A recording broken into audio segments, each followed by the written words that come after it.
6:30, so I'm going to call to order the regular meeting of the Nashoba Regional School Committee at 6:30 p.m. on January 14th, 2026. Welcome to the new year, everyone.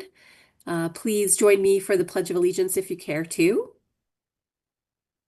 I pledge allegiance to the flag of the United States of America and to the republic for which it stands, one nation, under God, indivisible, with liberty and justice for all.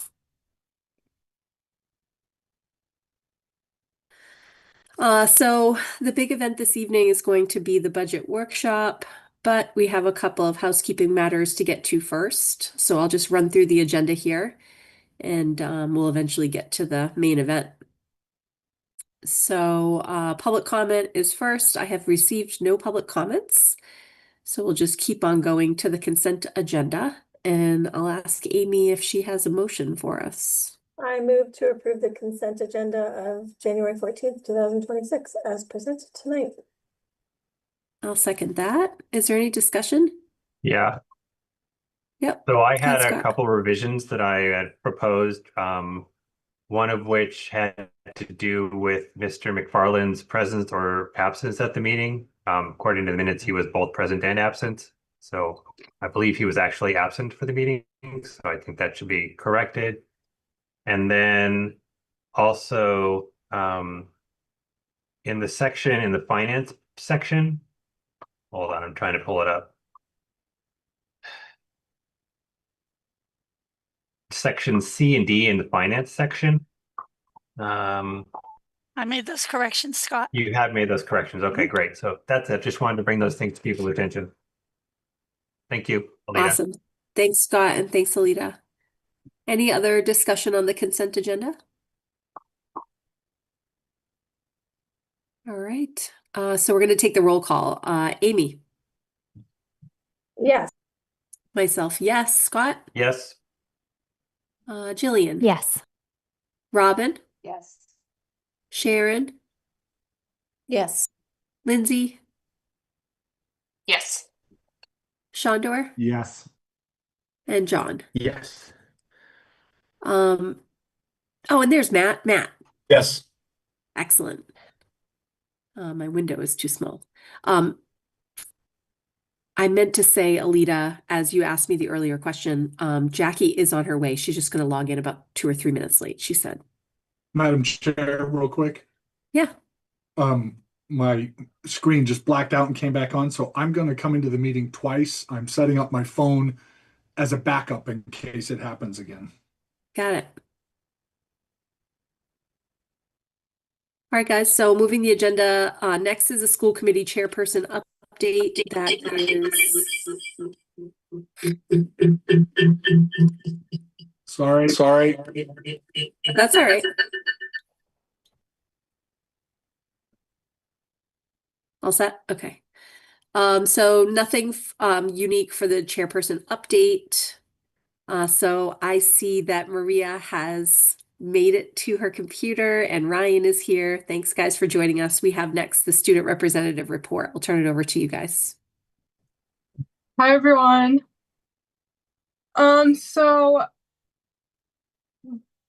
two Stuco meetings ago, school committee went and talked to us.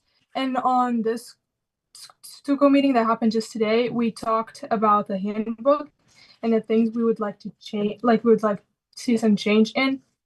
And I'm not really going into it a lot right now. I'm just going to read some comments that some of us have done on the copy of the handbook that we have shared with all of us. And majority is about the passes, like our hall passes, the snack shack, graduation requirements, and clothing, dress code, and cell phone policies as well. Majority are about those, which I'm not going to get into a lot right now, but that's what majority are saying. And not all of us had time to go in and read and add their own comments. So I'm just gonna wait to see if anyone else will comment and wait until everyone has a chance to go and read and leave their own comment. And some of us were also talking about the midterm schedule, and majority of us don't like it, and we also have heard from teachers that it's like it wouldn't be their preferred way of having the schedule.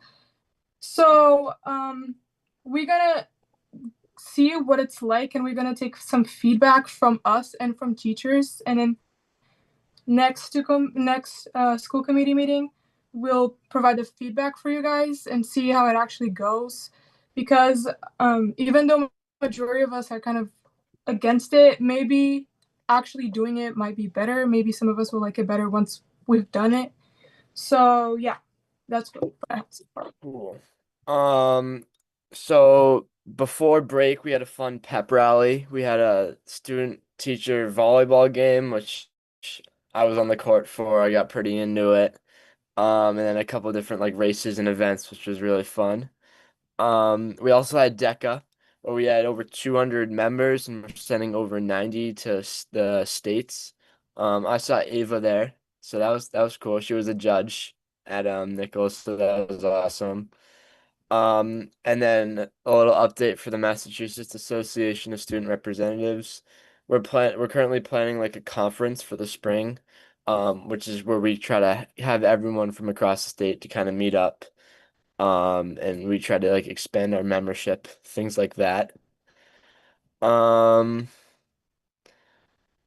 I think that about covers it. I'll also work with Maria to kind of get different opinions on the midterm schedule through the next week. So I think that's just definitely a big thing that you guys could probably benefit from, just hearing our feedback in general. Yeah. Any questions for either of us? All right, thanks for that report, guys. Any questions? As you guys dig into that handbook, the one thing that I would encourage you to pay attention to is all the disciplinary policies. I'll guarantee that the way that this works is that kids who join student council don't normally mind what the discipline policies are. So I want you guys to try to put your feet in other people's shoes, kids who might actually really rely on kind of fair policy there, and try to imagine what might not be equitable and what might be problematic in the way that it's currently written. Because I know that there's a marriage happening between the old law, Mass General laws, and like the way that we're doing things now. So that part of the handbook is a little jumbled still, we discovered last year. So just make sure that it's kind of dense and it gets into the weeds a lot of the time, but try to pay some attention to it. And if you need help, just reach out to the adults who are guiding you. Thank you. Yeah. Anything else, guys? All right, guys, you're always welcome to stay, but I'm sure your midterms are pulling you in a bunch of different directions. So good luck there. Thank you. Thanks. All right, everybody. So moving the agenda here, we have, before we get to the main event, we have one thing called the NRHS Building Project Electric Easement, which needs to be discussed tonight and even voted upon just because it is, it's time sensitive. So I'm going to ask Kirk to explain it to the committee, and Amy, I think, has the motion. Thank you, Madam Chair. The document in front of you is a boilerplate document that we received from National Grid through Marion Williams, our OPM at Skanska. And this basically is giving National Grid easement to access to do electrical things they need to do that is on school district property. And so Attorney Mello has reviewed this, correct, Mr. Mulcairn? Yeah, actually, both Attorney Mello and Attorney McNulty at MHTL, our legal counsel, have both reviewed this and have approved. And they've approved, and it's essentially we need to authorize the chair, Ms. Viverito, to go ahead and sign that easement as it needs to be notarized and sent back to National Grid. So Leah will need to get you into the office as Alita's a notary. She can do that in one swipe for you. So that's all, Madam Chair. Excellent. So Amy, why don't you put the motion on the table and then we'll discuss. All right. right, I move to authorize the school committee chairperson, Leah Viverito, to sign the First Amendment to grant of easement dated April 9th, 2025 between Nashoba Regional School District and Massachusetts Electric Company. I'll second that. Is there any discussion? Scott? So I'd just like to request, in future situations like this where it's an amendment to a prior agreement and it makes reference to that prior agreement, that you also attach the prior agreement so we have easy reference to those materials. You bet. And we did that in our school committee meeting several months back. So perhaps we can even do that by the end of the meeting, reference that point and move that document over. Yeah. So that's it. Thank you. Okay, are you comfortable taking the vote though, Scott, before you have access? Okay. This might be a stupid question, Kirk, but the easement, does it give like an end time? It does in the original agreement, as Mr. Powell referred to, Okay, and that is to the conclusion of the project. very good. Thank you so much. Any other discussion? All right, guys, so let's take the vote. I vote yes. Amy, Yes. Scott, Yes. Jillian, Yes. Robin, Yes. Sharon, Yes. Matt, John, Yes. Lindsay, Yes. Jackie, Yes. and Chandra. Yes. Excellent. Thanks for that. Kirk, is that needing to be signed like soon, tomorrow? Yeah, we want to get it back as soon as possible, but I will leave it to you and Miss Masterson to arrange a time to do that. Okay, Alita's good like Hudson road trip. that. Love it. Okay, so let's move now to the main event here. I see on the agenda the FY27 budget workshop. That is next. And so without further ado, I'm going to turn it over to Kirk and his team, and he'll be walking us swiftly through a very long presentation. Kirk promises that it will be under 2 hours.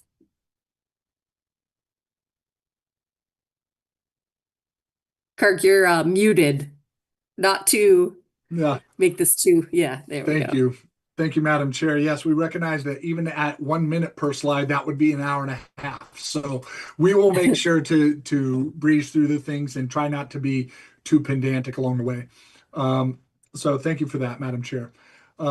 This is our annual budget workshop presentation. I'd like to remind the committee and all the viewing public that it is a workshop. This is not a presentation of what the final budget will be that will ultimately be submitted for the budget hearing in March, but rather it's the workshop. This is an opportunity for the school district to show you the things that we need to execute our educational program and safety for students. And then throughout the season, as we get factors in, we will understand if we need to make any changes, how we prioritize those changes. But that is not for tonight's discussion. Tonight's discussion is just to give you all that full general outline. And Mr. Mulcairn will go a little bit into that when we get to the timeline. So next slide. Hang on one. Sorry about that. Great. We'll start off with some introductions and move into the mission, vision, values, and goals. This is important because this is what how we define our budget. We're going to talk about what equality and equity means in school budgets. We're going to look at the school-based budgets, the department budgets, and then the total budget, wrapping up with next steps. This is a night you're going to hear a lot from Mr. Mulcairn in terms of some of those processes and the budget crafting that's going on. He'll talk a little bit also about how we are doing sort of an expense side of the budget presentation tonight. We will not be going into revenues tonight as there's too many variables that are out there right now. And of course, we have notified our towns of our intention. So I would like to introduce our cabinet team, starting with Assistant Superintendent of Teaching and Learning, Laura Friend, our Assistant Superintendent of Finance, Operations, and Safety, Ross Mulcairn, Royanne DeManch, our Director of Student Services, Suchi, our technology manager, and Jessica Murdoch, our director of human resources.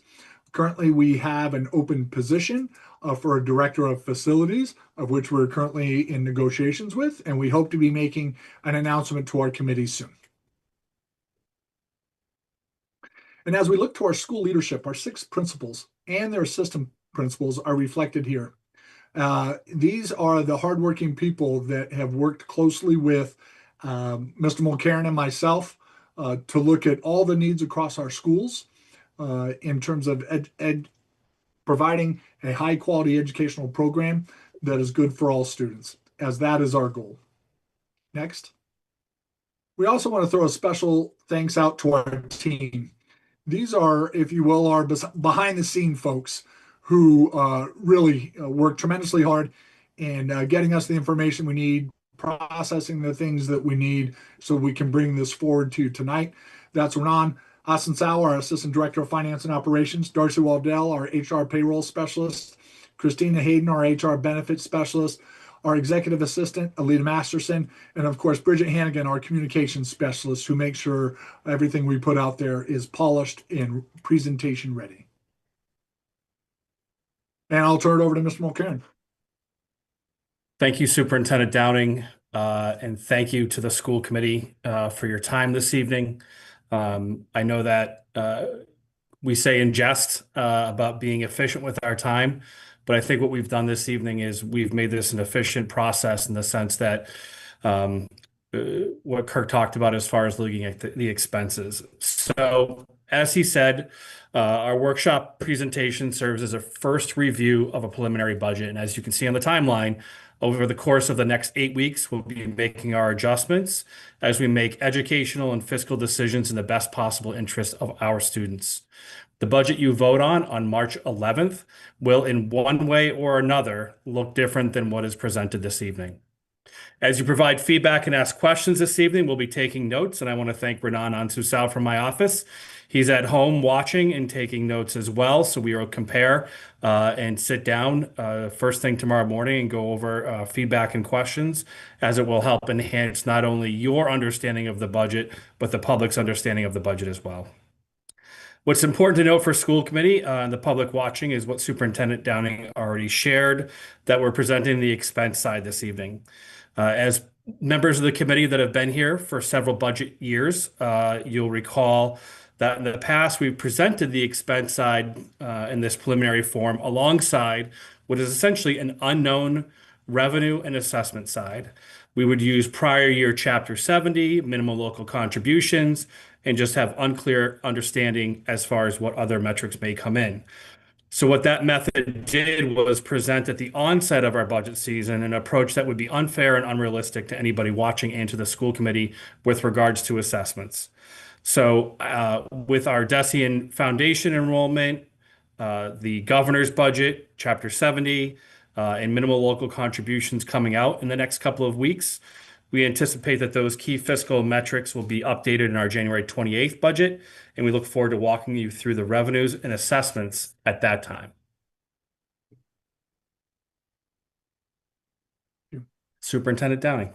So as we move into talking about, before we get into talking about our budgets, we want to talk a little bit about the core values, the mission, the vision of the school district, as ultimately this is the return on investment.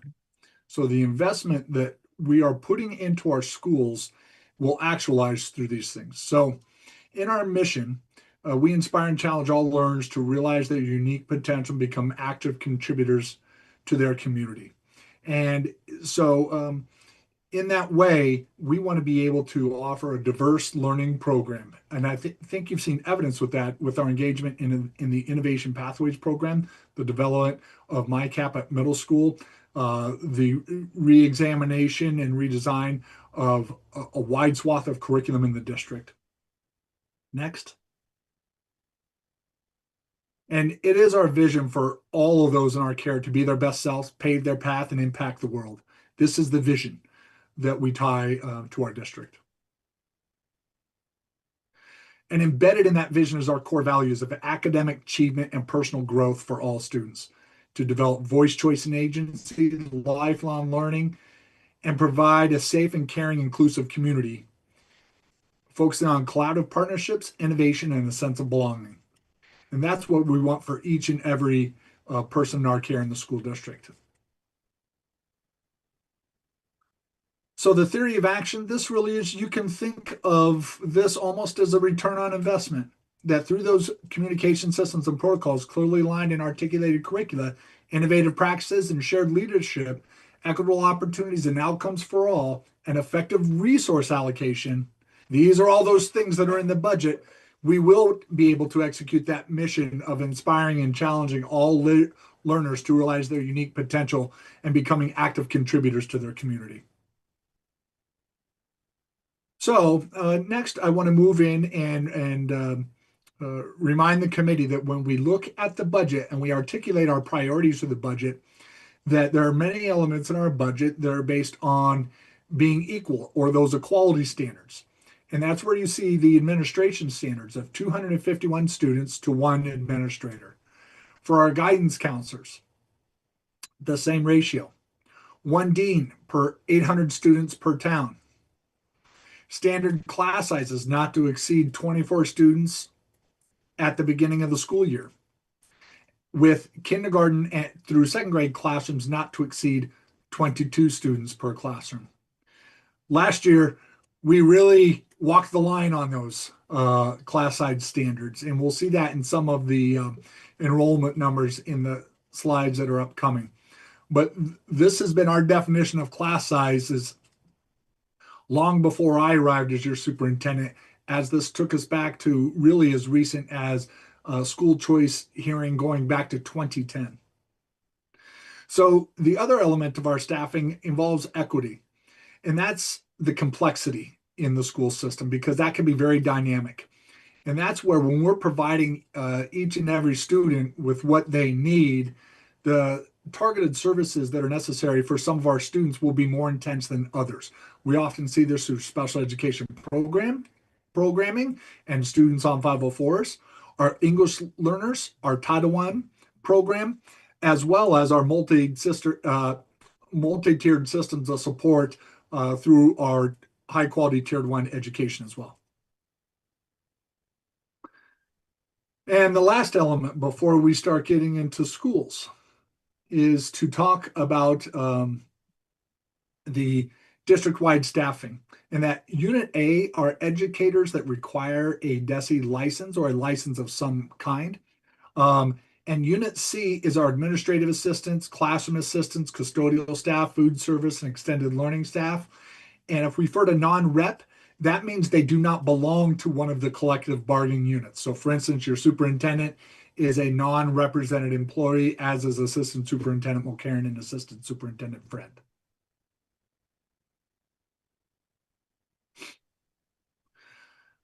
I want to take a moment to remind the committee of what we did post-voted budget last year.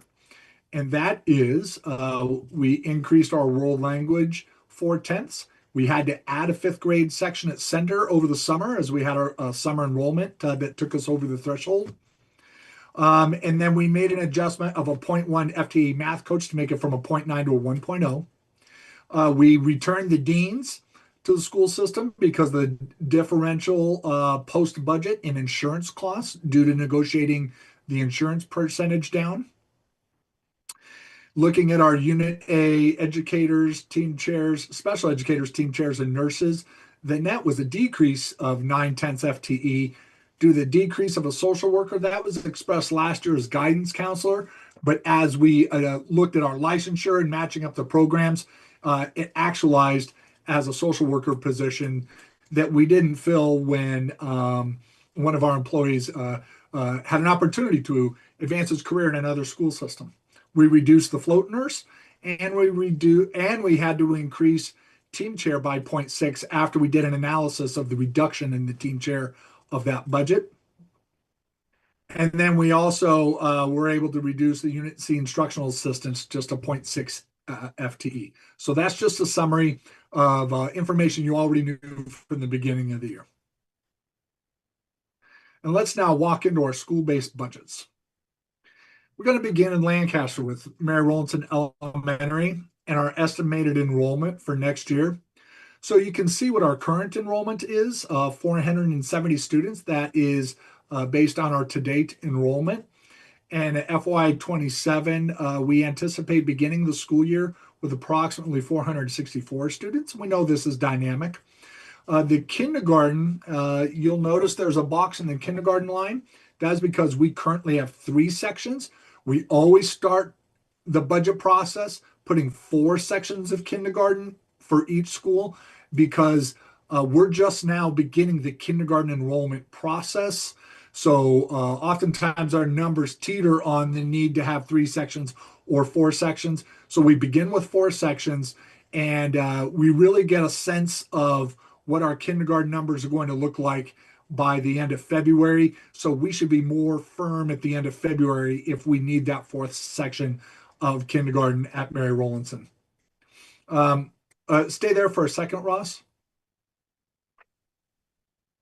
I just wanted to take a moment to point out as well that as you'll see, our 2nd grade number up there at 72, you would be right if you guessed, well, is it that high in 1st grade now?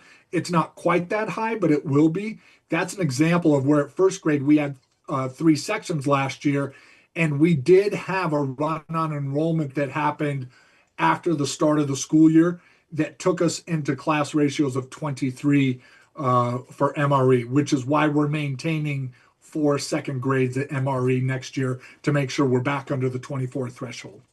Then you'll see also it's a shift in sections. So the summary here is needing to add a net 1.0 unit aid teacher and a net 1.0 kindergarten assistant. You'll see another position that is an ask right here. It's the 2nd request that we've made on this position. This is one of those requests that did not make it through last year, but that is to add a 0.5 secretary. You're going to see that request in all 3 of our elementary schools. So, and I include Florence Sawyer with Center School and Mary Rowlandson there. This 0.5 secretary we think is very necessary for several reasons. One is we need office backup for the unforeseen events, and we currently don't have any. And we also need that for when our assistants might not be able to attend to their duties, so we have some backup, and we need support with our attendance collection to be operationally efficient during the day. But we've recently had 2 events that have pointed out the need for another secretary in the office.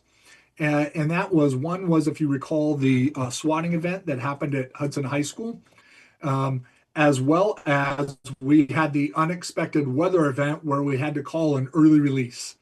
And those are 2 significant safety scenarios that we worked through. And working through our protocols, the office secretary is a key role in those safety and emergency situations, and has to be wholly tuned into helping deploy the students in the school. When we're doing that, we do not have a person who is available to field communications from outside the school coming into the school. So again, having a redundancy of that 0.5 secretary in the elementaries, I think would be critical. I will say in my career, the Nashoba schools are the leanest schools I've seen for office staff in any of the school districts where I've worked in. Schools with 500 elementary students typically have 2 full-time assistants working in those offices, and we've been functioning on 1 with the reduction we had to make at Center School last year to bring that into alignment. So we're beginning the year putting in that request for the 0.5 secretary, so you will see that in all 3, reflected for all 3 schools. Mr. Mulcairn. Yeah, thank you, Superintendent Downing. At the end of this presentation, we'll walk through the actual budget workbook, but you'll see each school and each department will have an accompanying slide with their consolidated budget. Obviously, what's written in blue here at the top is all of our salaries. So you can see under the teacher roll-ins and salaries, the differential there. If you go back a couple slides, is what Superintendent Downing was proposing for enrollment changes and section changes. I want to point out in one scenario that's applicable across all of the budgets for K to 8. So for K to 8, we do a per pupil budgeting process.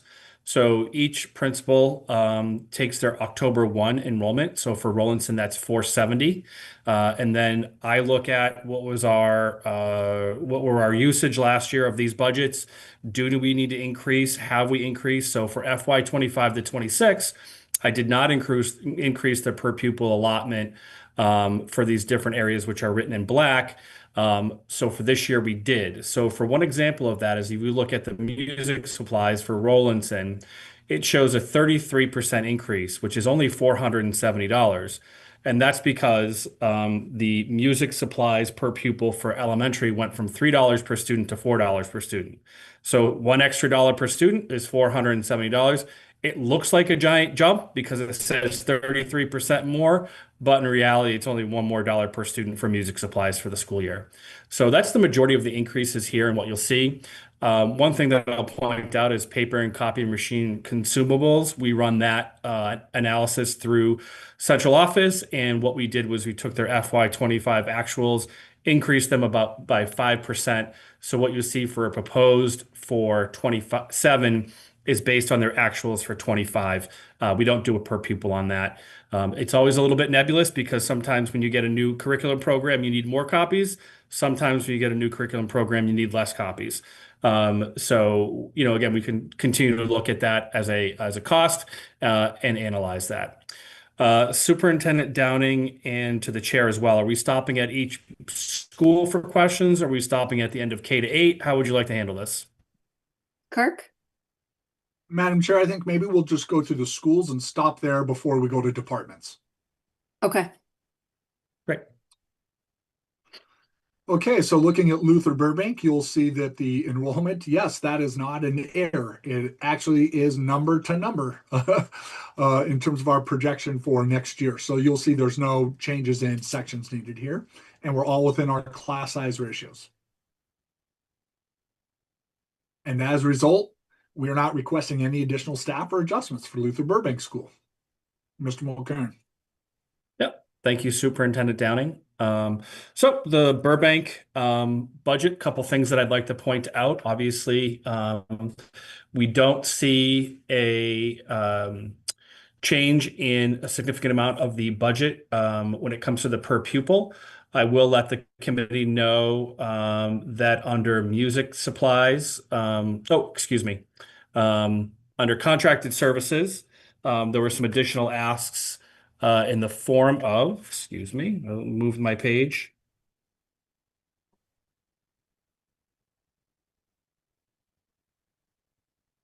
Some transportation for the music festivals, as well as there were some requests for under other expenses, you'll see an increase of about $6,500. The majority of that is the Burbank School is the only one without a tubular bell set.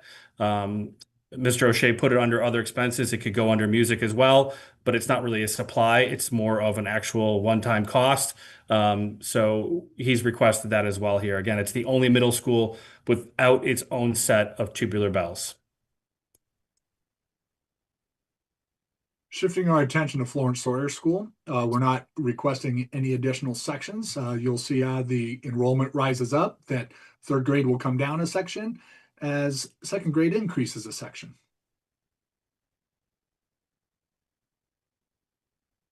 So this is where the position I described for Mary Rollinson is expressed for Florence Sawyer School to add the 0.5 secretary for the same reasons noted.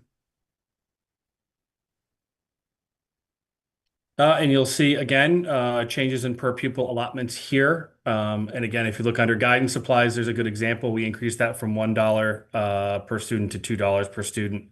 And if you use that enrollment, there's that change. Moving into Center Elementary School, you'll see the same effect that I described for kindergarten with MRE. exists at center. We currently have 3 sections, and so we're beginning this budget season with 4 sections. I will say we've received our town census, and we've cross-checked it against our preschool lists of students going to kindergarten that aren't on the town assessment. And we are seeing early enrollments indicating lower, and we'll just see how those grow. But we'll have a better sense of that, like I said, toward the end of February. I highlighted the first grade here only to say the threshold for a 4th section is 67 students. And I'm electing to keep that 4th, even though it's 65 right now, which keeps us under the threshold of 24 per classroom. Given that we typically experience additional 2 to 3 students potentially at that grade level, I think it's wise to just continue to keep that at 4. So as a result, that puts center school in a position where they need, next slide, please, where they need a kindergarten teacher along with that assistant that would match it, and reinstating the 0.5 secretary that was there previously. So again, for the center school, you'll see the enrollment changes reflected in the teacher salaries, along with the assistants as well. The one thing that I'll point out under contracted services, you'll see a large increase. So there is a need for vision services at the school that would not fall under Ms. DeManch's budget. So if a student is not on an IEP but requires vision services potentially through a 504, that would be here. So I do know that actually in my time, I had the same experience when I was the building principal, that we had that as well. So Ms. Coppinger has that need for next year, and that's reflected here. Great. Moving to the town of Stowe, staying in the town of Stowe, I should say. Here we have Hale Middle School, and like Burbank, we don't see any enrollment shifts that would require any additional staffing here. So we'll just move on to the school-based budget. And again, largely dependent upon the per pupil allotments. And underneath the professional development, Mr. Grady is also requesting training and certification for the climbing wall. We had a staff member that was previously trained for that climbing wall. So it's actually something that we're leaving in the budget as of right now. But we have a principals meeting tomorrow morning, and we're going to discuss, is this something that can be used across the district? Because if we either need to have more people trained and certified based on the type of wall that they have in their gymnasium, or is this one person who can be trained that can do the work across the district? So it's in there as of now, and we're going to move forward from there. Okay, moving into Nashoba Regional High School. Want to give you that our first our first projection based upon the model I've shared with you in the past is showing us remaining pretty level. The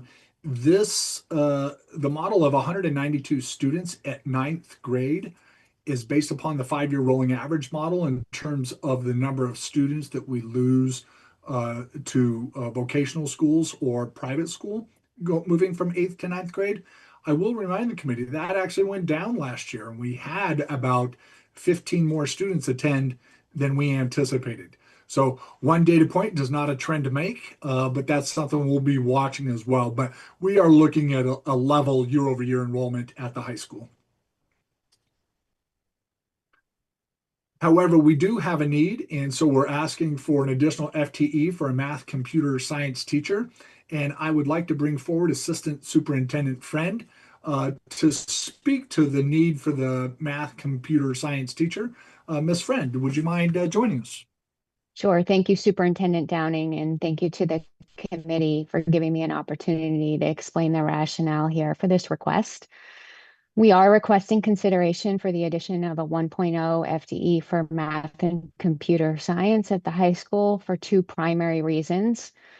First, to support the 4-year graduation requirement for mathematics aligned with the district's updated graduation requirements. And second, to strengthen the computer science program at the high school where current offerings are limited. This position would teach courses in mathematics and in computer science. As the committee is aware, our updated graduation requirements now align with Mass Core. And a key implication of this change is the shift from 3 years of mathematics to 4 years of mathematics for all students. This position would ensure the teaching of the necessary sections for that 4th year. In terms of that 4th year, we are truly looking at this 4th year as an opportunity to expand our current offerings, specifically with a lens on expanding advanced level options for our seniors. The second reason for this request is tied to computer science, and specifically to strengthen the high school computer science program for all students and to ensure the availability and offering of coursework aligned with the information technology pathway. This position would support instruction in computer science for all students, both at the foundational level and at the advanced level, skills that are increasingly essential for students as they move away from us, from Nashoba, while also meeting innovation pathway requirements for that strand within that pathway. So in summary, this position would allow us to meet and sustain our graduation requirements while expanding access to high quality advanced mathematics learning and expanding our offerings in computer science offerings for all students, and specifically those students in our information technology pathway. Thank you, Superintendent Downing. Thank you, Assistant Superintendent Friend. Mr. Mulcairn. Yes, thank you. So what you'll see here is a consolidated version of all of the departments in your workbook. It is all broken out as well as in the executive summary, but that obviously would not all fit on one slide. So this gives you a sense of the salary and non-salary expenses. Under the non-salary expenses, the building-wide non-salary is essentially the main office, what's run by the main office, and then the departmental non-salary expenses are those that are run by the department heads, and obviously any purchasing they do goes through Dr. Boynton as well as through myself in the approval process. So some increases and decreases in the departmental pieces. I do know that the science department, which did AP chemistry books in the FY26 budget, is requesting AP bio textbooks in the FY27 budget. The math department is taking on some curricular changes as well. And then also in the guidance department, there's some decrease in cost as we move from the Naviance to the School Links product. And I see Assistant Superintendent Friend nodding her head, so I got the School Links name correct. So thank you. Superintendent Downing, this does the departments as well, but I know that you wanted to cover it here, and then maybe we'll stop for those questions. So I'm pointing you all to what we're going to hear from our folks coming up, because you will hear in the student services presentation a request to reinstate the evaluation team chair to a full 1.0. Mr. Mulcairn will talk about the building operator position that we're requesting as it's related to the new high school. And Assistant Superintendent Friend will talk about reinstating the Director of English, Language Arts, and Social Studies. Next slide. So just as a summary, personnel summary of what the asks are, this slide gives you that. So you see at MRE and center school, the kindergarten teachers, along with the high school teacher and the team chair. For Unit C, it reflects the kindergarten assistants as well as the 3 half-time secretaries. And in the non-rep, you will see that it addresses the Director of English, Language Arts, and Social Studies and building operator, which will be spoken about in the next part of the presentation. But that will conclude the schools, Madam Chair. So happy to take any questions on the schools to this point. All right. So I'm just trying to adjust my screen so I can see as many people as possible. Do you guys have any questions? I see Jillian's hand. Thank you. So I apologize. This is my first budget workshop, so I have some questions that may seem obvious, and just bear with me. So I was looking at the Yeah, the center school, that cohort for grad year 2037 with the 65 kids moving to 4 sections.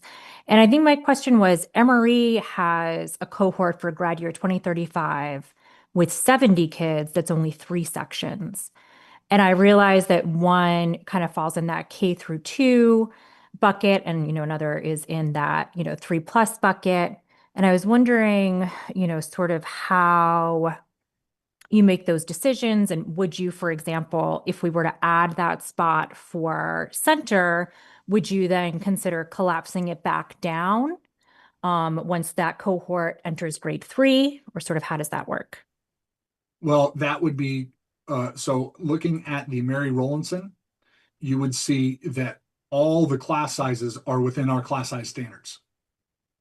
Which is Yes, but that center school would also be within class size standards, you said, right? Yes, So but it would still be within. So I guess that was my question, but is just it's how do K1 you have a and smaller class with K1 more and sections? 2, K1 and 2 are a classroom size ratio of 22-1. Grades 3, 4, and 5, the classroom ratio is 24-1.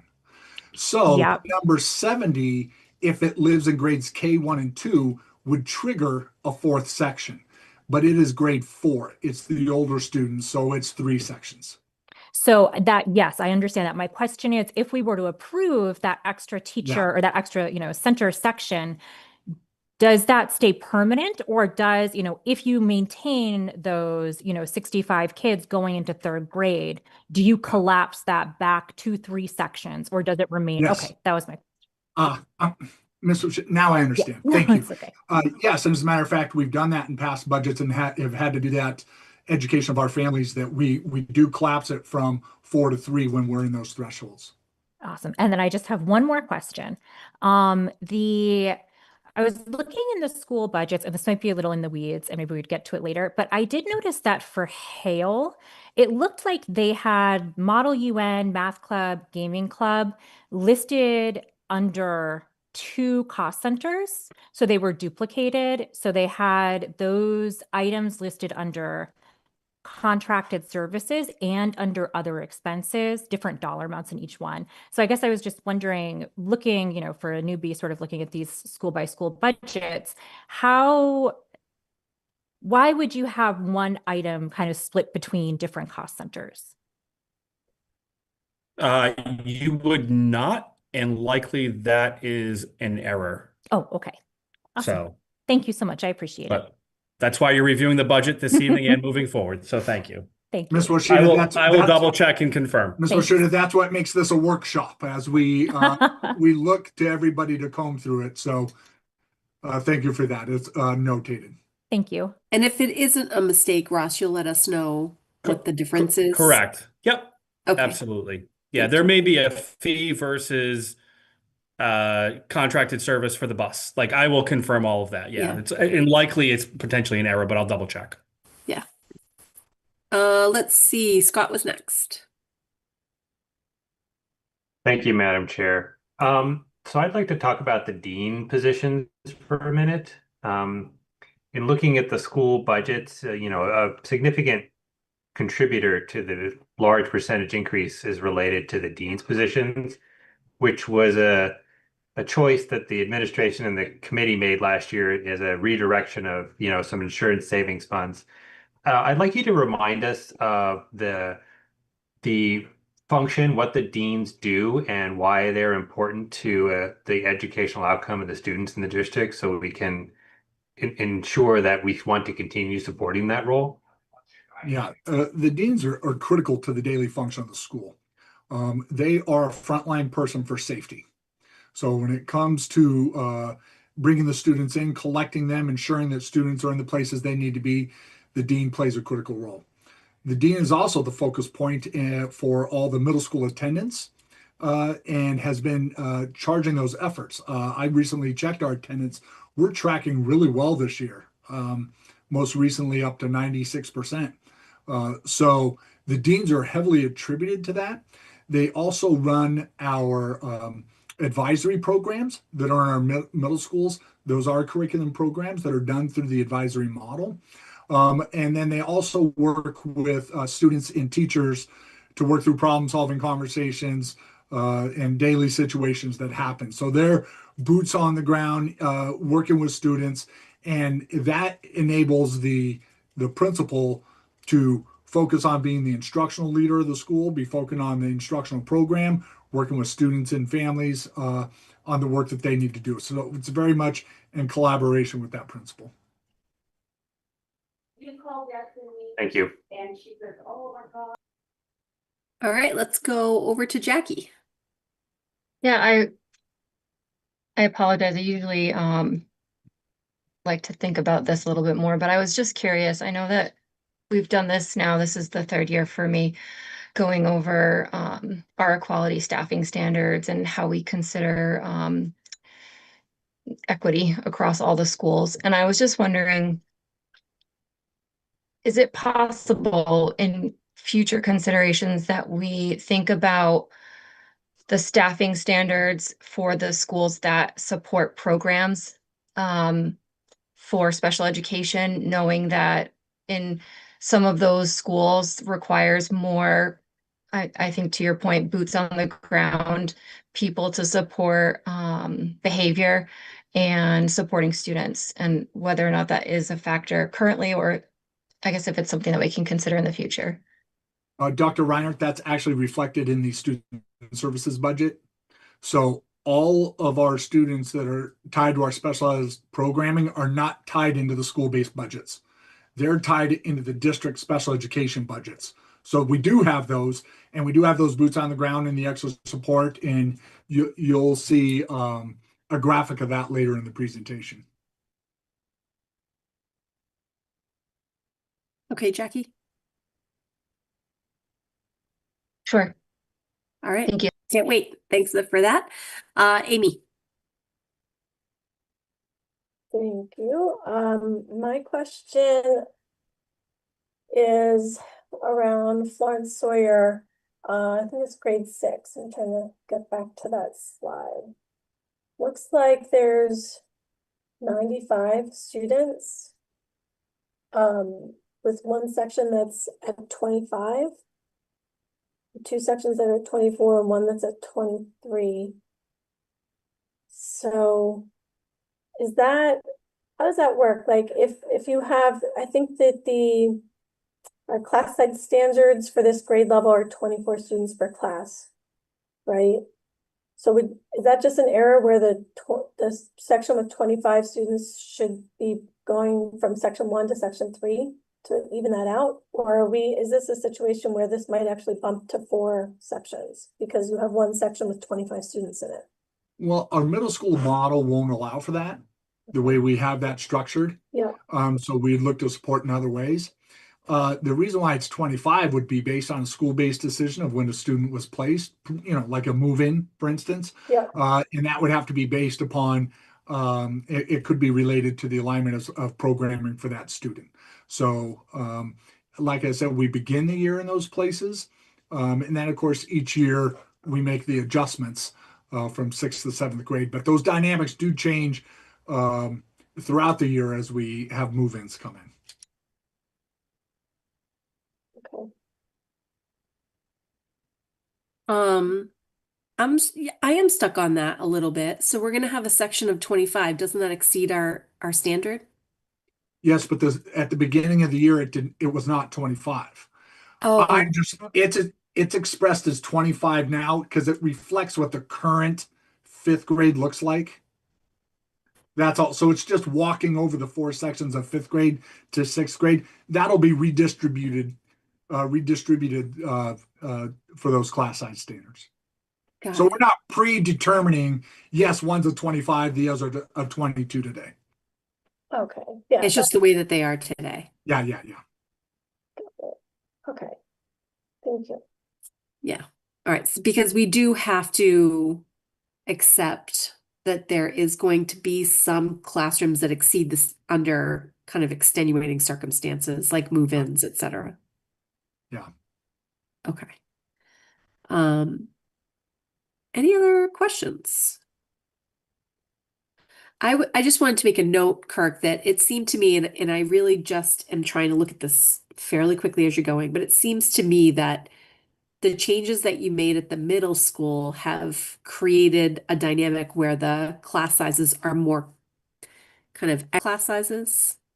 Yeah, they are now. So as we look at our middle school, and that's particularly eighth grade, it reflects exactly what you're saying. Okay, great. All right, I'm not seeing any other questions, so I think we can move on to the district-based. Well, I will be happy to turn it over to Assistant Superintendent Mulcairn. You're going to be hearing a lot from Mr. Mulcairn from here on out, and I'll do my best to support where needed. So, Mr. Mulcairn, it's all yours.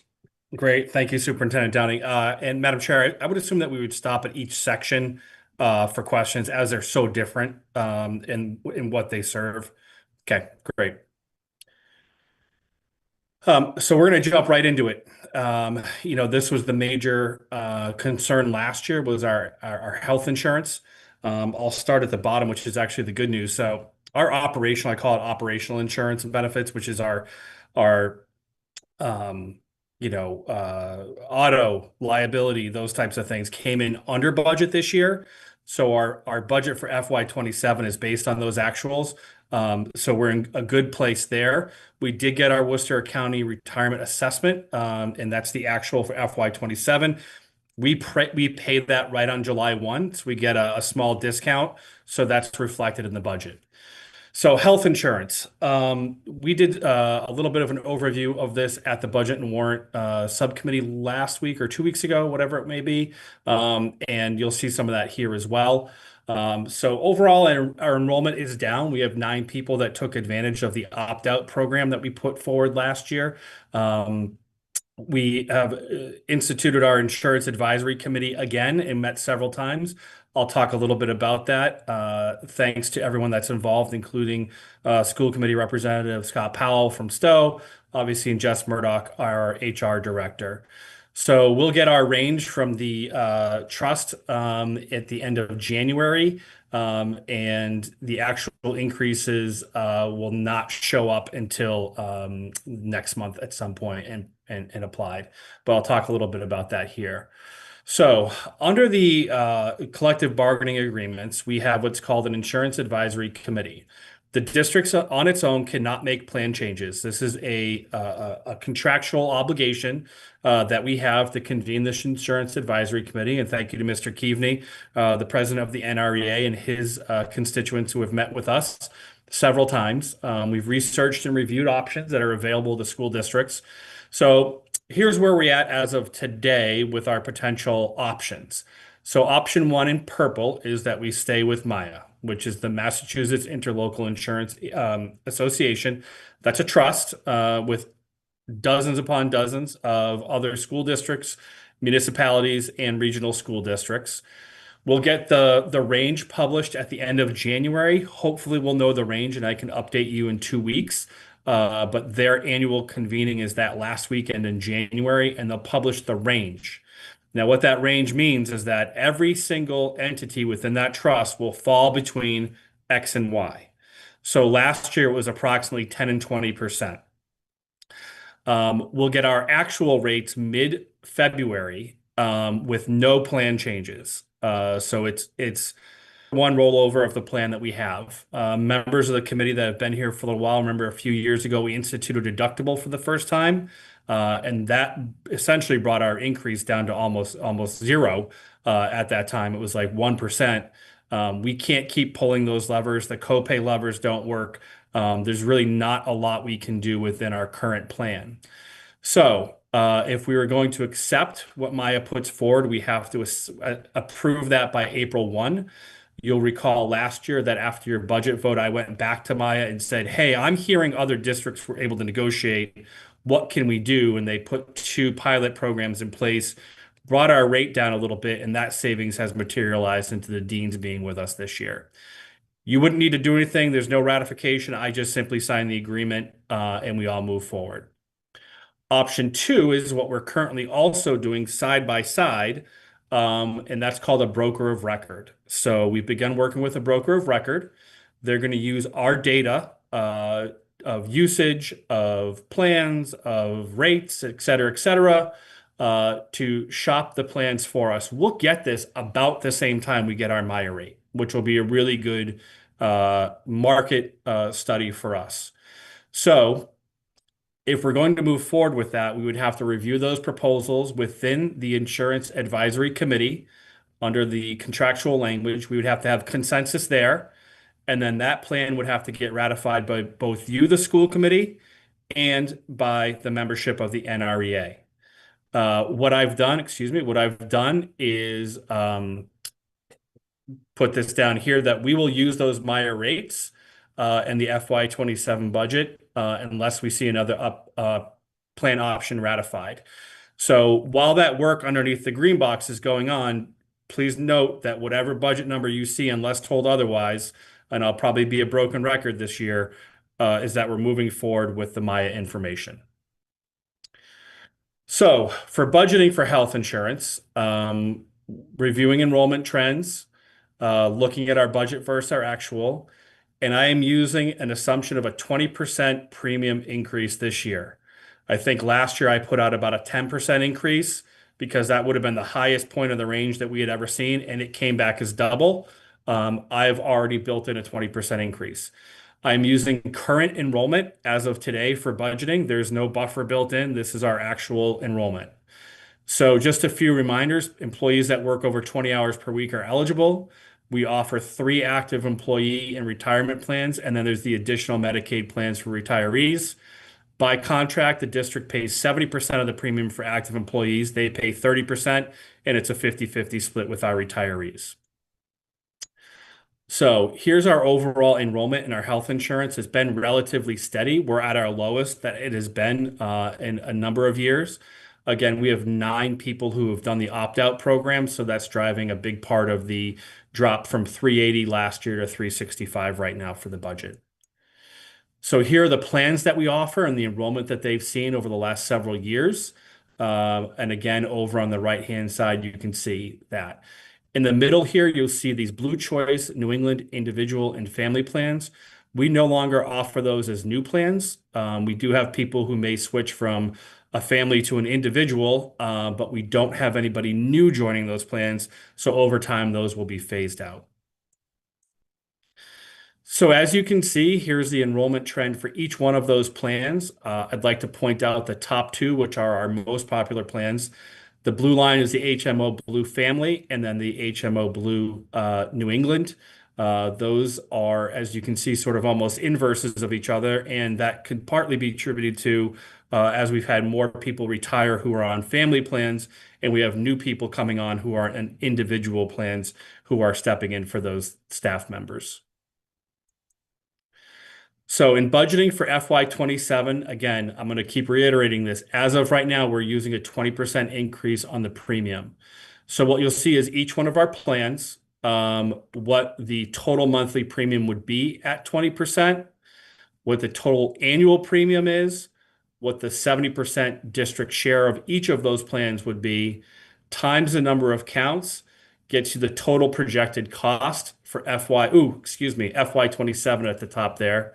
I will go back and fix that. These are FY27 counts and FY27 projected costs. But our FY27 projected cost is just over $9 million. We built in another $50,000 to pay for the opt-out. Again, if somebody who's on an individual plan gets $2,500 for stepping off, there's a savings for what they didn't use that materializes, and it benefits the district. Then we have $600,000 in offsets built into our insurance, which brings the actual budget number to $8.5 million, essentially.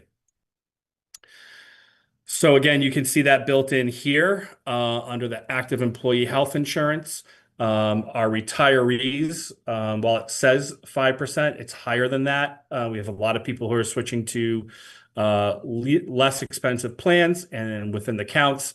But I'll take any questions on insurance and benefits at this point. All right, guys, any questions that weren't answered for you? I have one. Yeah, Amy, go ahead. Yeah.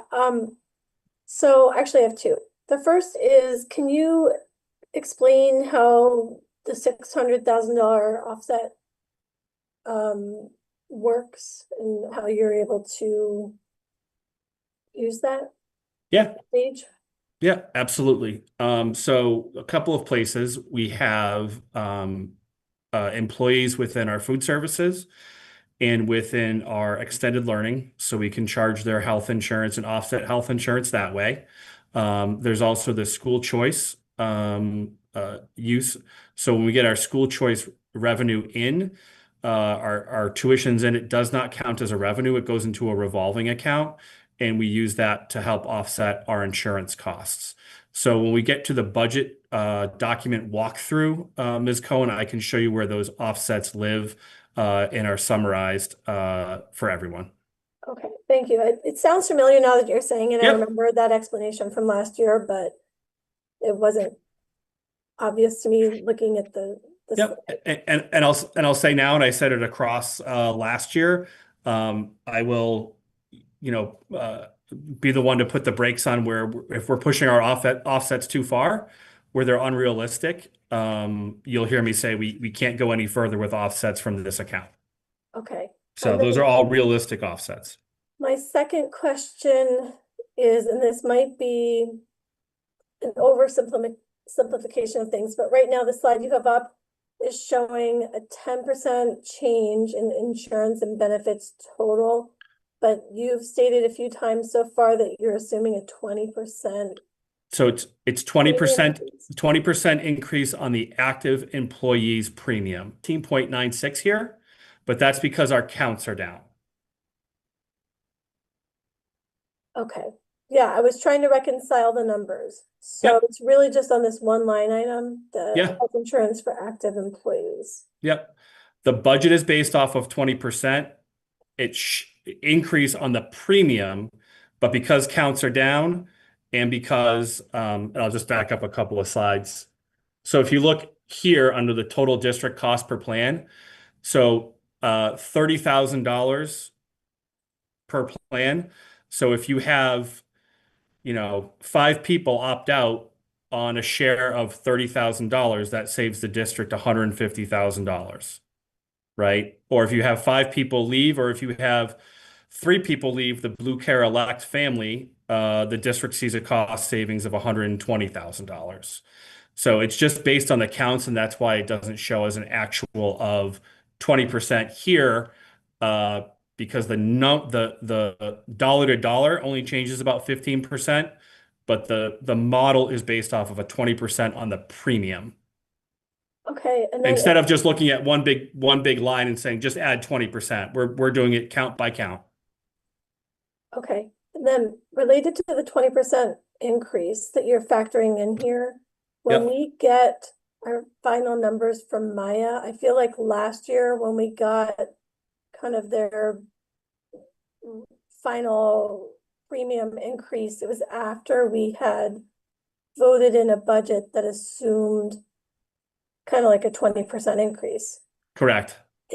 Are we going to be facing the similar timeline this year where we might vote in a budget that assumes a higher rate increase and then find ourselves with?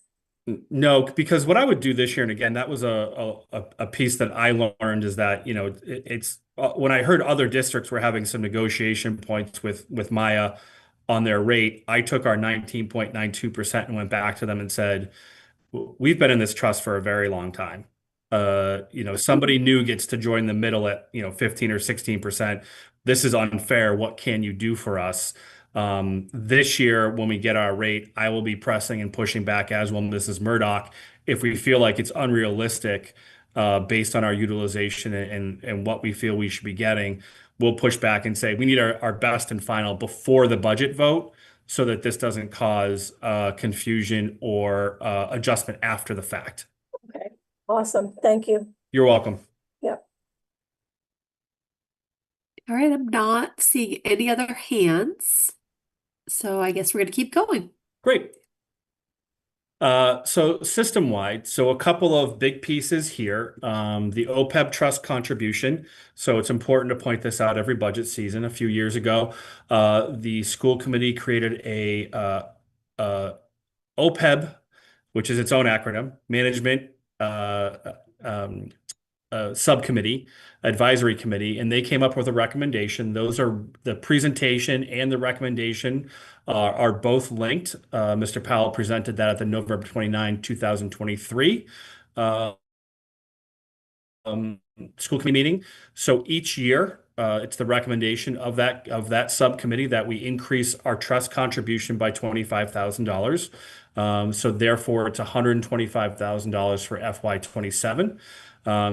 I will not bore the committee with the ins and outs of OPEB, but if you want to review those materials, the OMAC, that group, did a really good job of summarizing them and putting some educational materials together at that time. And those are still available. They're also on the Finance and Operations website. So another big piece that we need to be aware of is the governor's proposed budget doesn't just include Chapter 70. It's not just about foundation enrollment, but we'll also get our charter school tuition charges for what will be used in the FY27 budget, along with our school tuition out. So just like we take students in through school choice, kids in our district go through school choice to other districts. Currently in the budget lives the FY26 budget that was finalized in the summer, and you'll see those there. But again, we'll update those once we get those numbers, hopefully in less than 2 weeks. Our transportation costs are based on the contractual rates, and our debt service is also documented within this cost center. So if you remember at the last school committee, which was almost a month ago, back on the 17th of December, you can link or hit this link here to go review those. But essentially, here's the debt service. And again, we talked about, we do not anticipate taking any new debt on for the high school construction that would impact FY27, and you'll see that throughout the budget this spring. So here's the proposed system-wide budget, and you can see the charter school, those accounts, and the school choice out. The debt service is relatively level. We're still paying off our track and field as well as the leach field. The tuition reimbursement for Unit A and C are contractual obligations and reflect those numbers. And then other than that, there's no other major changes that I have not highlighted already.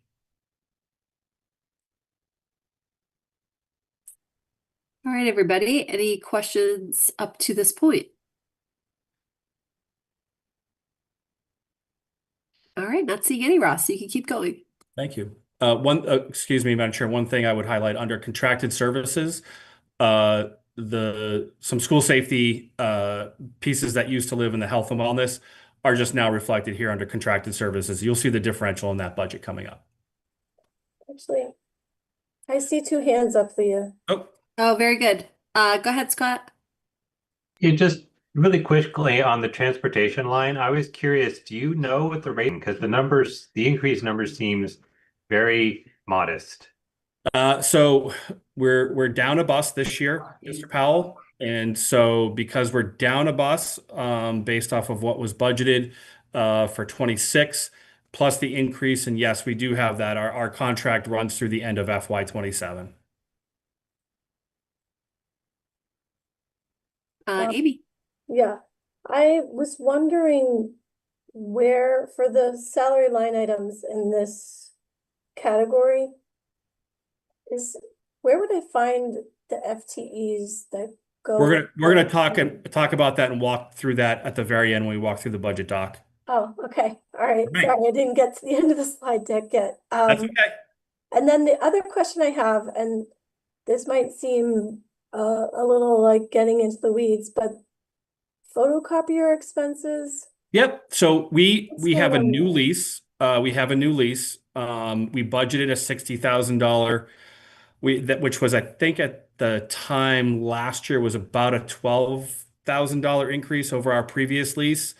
It's just the market condition right now. We went with the best possible lease we could get, and it was still over budget. So that $75,000 is actually what we're paying on our lease this year for all of our copiers. Oh. And we have a 3-year lease. So this FY27 would be year 2. Okay. Thanks. All right. I think that's all the hands. Go ahead, Ross. Just some adjustments for our actuals. We're increasing these. We see the need to. These budgets continue to go forward.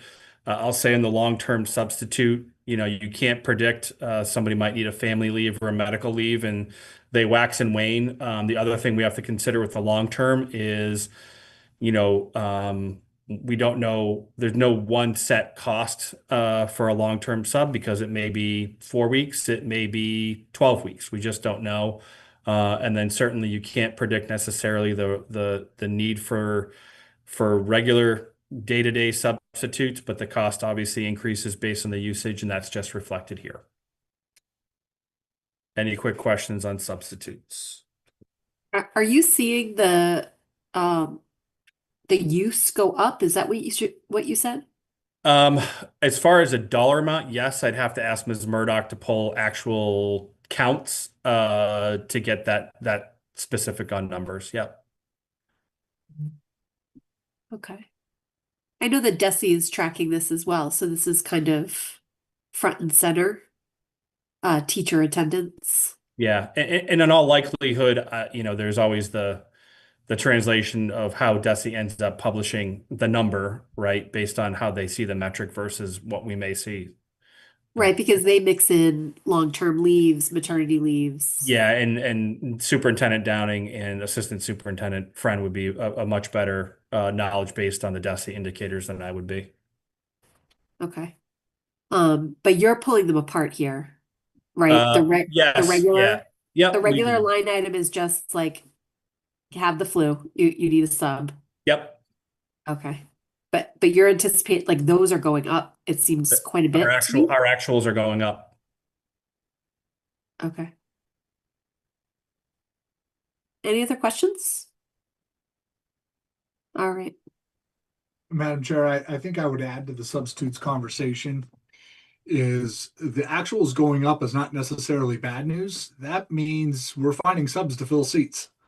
Whereas in years where we weren't using those lines, we had, frankly, what's a worse problem, and that is no substitutes to cover our teachers that are out. So it doesn't necessarily reflect an increase. It does reflect an increase in usage, but usage for a good reason. It's covering teachers who are out. So we are seeing improvement on our ability to get subs than we have in the past, but we're a long way away from pre-COVID days, that's for sure. Okay. Great. Okay. So health and wellness, Mariah Zwicker is our Director of Health and Wellness. I know that Roanne Demanch, this is under her department, so she's going to add in some information here. And Ms. Demanch, you want to take it over right now, and then I'll talk about budget? Sure. Thank you. So for health and wellness this year, as we know, last year, safety kind of moved over to under the assistant superintendent's purview. So this year we don't anticipate much changes. We're sustaining the current nursing staff that we have. We continue to seek out substitute nurses as needed. So we don't anticipate any changes coming into next year. Yep, so you'll see that reflected in the budget, and there's that under contracted services, that differential that went down, that's what walked over into the system-wide contracted services. That's now under a central office purview versus in this department. And other than that, no major changes. Any questions on health and wellness? Okay. Not seeing any. All right, so I will give Mr. Frieswick credit for creating, and I will now take over as the interim director of facilities. Superintendent Downing appreciates it when I wear my giant set of keys around the central office. So as we build the budget, obviously we think about strategic plan connections, and we looked to be, forward thinking in our facilities department while also understanding the fact that we're very reactive as well. I will say I am now the one receiving the middle of the night alerts along with some of our other district personnel, and they're frequent. and goes down, or a piece of equipment goes down overnight or isn't reading correctly, we need to make sure that that's corrected and up and running and functional by the start of the school day. Certainly along with the snow and ice things that come forward, we're hitting a nice little sweet spot right now. So, but in general, it's a 24-hour day operation. The facilities department does not close. So we do try to maintain obviously our equipment. We make sure that we're in compliance with regulatory agencies. This body is not unaware of the water testing that we do in the district and the notices we put out when something's not right and how we work to correct it. And then obviously we work to be energy efficient, and I'll talk a little bit about that in the budgeting. One new ask is that there is a 2005 Chevy passenger van that was used over in Burbank for the special education program there. It can also be used for athletics and other clubs. We replaced the high school van of this nature in the FY26 budget and have a 3-year lease underway right now. But it'll mirror the same lease that we have now. But we do need another vehicle. That 20-year-old Chevy, it does not drive off the lot over at Burbank right now. So we'll be asking for that within the budget. So there's an FY27 new ask for personnel. If you'll recall, last year at this time, we had asked for a building operator as well. We pulled that back due to budgetary constraints for FY26.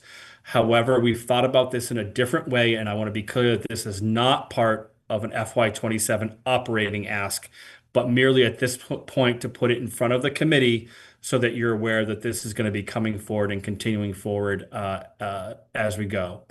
So a facilities building operator, the big purpose is to support that technical work that I just talked about with some of those overnight and the on-calls and building expertise in those building systems. We're going to be onboarding a new building at the end of the fiscal year that we're talking about. So at the end of FY27, we take the keys on a brand new state-of-the-art high school. We're going to be doing some work in the first year or two with a consultant in the building. I'm working with the building, and that's part of the building project to make sure those systems are efficient as possible from the get-go. And we want to make sure that we can replicate that in our other buildings. We would want this position to focus on our HVAC systems, the preventative maintenance and repairs of those systems. And we would put the position at the high school because we would want them to learn alongside the vendors, the technicians, our OPM that will stay on site as we open the new building. Now, it says a 0.3 FTE. That would be a full-time position for 4 months. And the reason we're choosing those 4 months at the end of the next fiscal year is that they would be there as that building is turned on, as the HVAC system gets turned on, as the alarm systems get turned on, as the security, everything gets going in that building. We would want another person there from the district alongside our director of facilities to learn that system with the custodians in the building. We would fund the FY27 portion through the facilities revolving if the funding allows, with a proposal for FY28 that may be fully in the facilities revolving. It may be partially in the operating. We're going to check our forecasting at that point. But again, this is a new ask, so it would still need to go through the personnel subcommittee and your approval for the job description and the range. But again, we're putting it on your radar today just because we're talking about facilities and future forecasting. And again, no impact to the FY27 operating, but we want to let you know that that's where our head is at. So cost changes within the actual facilities budget. We're decreasing some of our scheduled maintenance, most notably because of our equipment that we're going to be sort of decommissioning at the end of FY27. Our water and wastewater needs continue to stay within DEP compliance. We continue to be in collective bidding. So we're in a consortium for collective bidding for fuel oil, which means we're part of several districts that are, I think it's over 1 million gallons. We're 110,000 of those gallons. But again, we get a really good procurement on that. We have a consultant for the procurement of our natural gas and electricity, with the exception of Stowe, because that's Hudson Light and Power. But again, they help us pick the best rate and the best product available. The difficult part is you cannot build in your delivery charges, and anybody who gets a utility bill knows the problematic pieces of those delivery charges that show up. They show up for us as well. So we build in money for that as well. And then we just go to market for our propane because it's our smaller utility. And then other adjustments within budget are just based on previous actuals. So again, here's a place where we split out the actual administrative costs under the director of facilities, the facilities department salaries, and then the rest of the salaries are here as they've been before. And then you can see all the budgetary categories that are here. And again, anything that you see that's a decrease is likely based on the fact that our actuals are just not there. So under ground supplies, you'll see a decrease. We're down a significant chunk of fields, and we don't have as much happening at the high school. So you'll see some of that savings here as well. I will say that you may see a change in FY28 that will be, and we'll try to pull it out specifically for the new high school, because the energy models that are built for the new building, we'll have to hold those up against our next contract for electricity. And we are up for a new contract for electricity at the end of FY27. So we'll be going out to bid again then, and you'll see an increase likely, as that's a mostly electric building. Any questions on the FY27 budget? Scott. So I'm going to apologize if you covered this exactly, but I think I saw you say you're replacing a vehicle that's not running. Correct. How are you, if we need that vehicle, how are you currently fulfilling that need?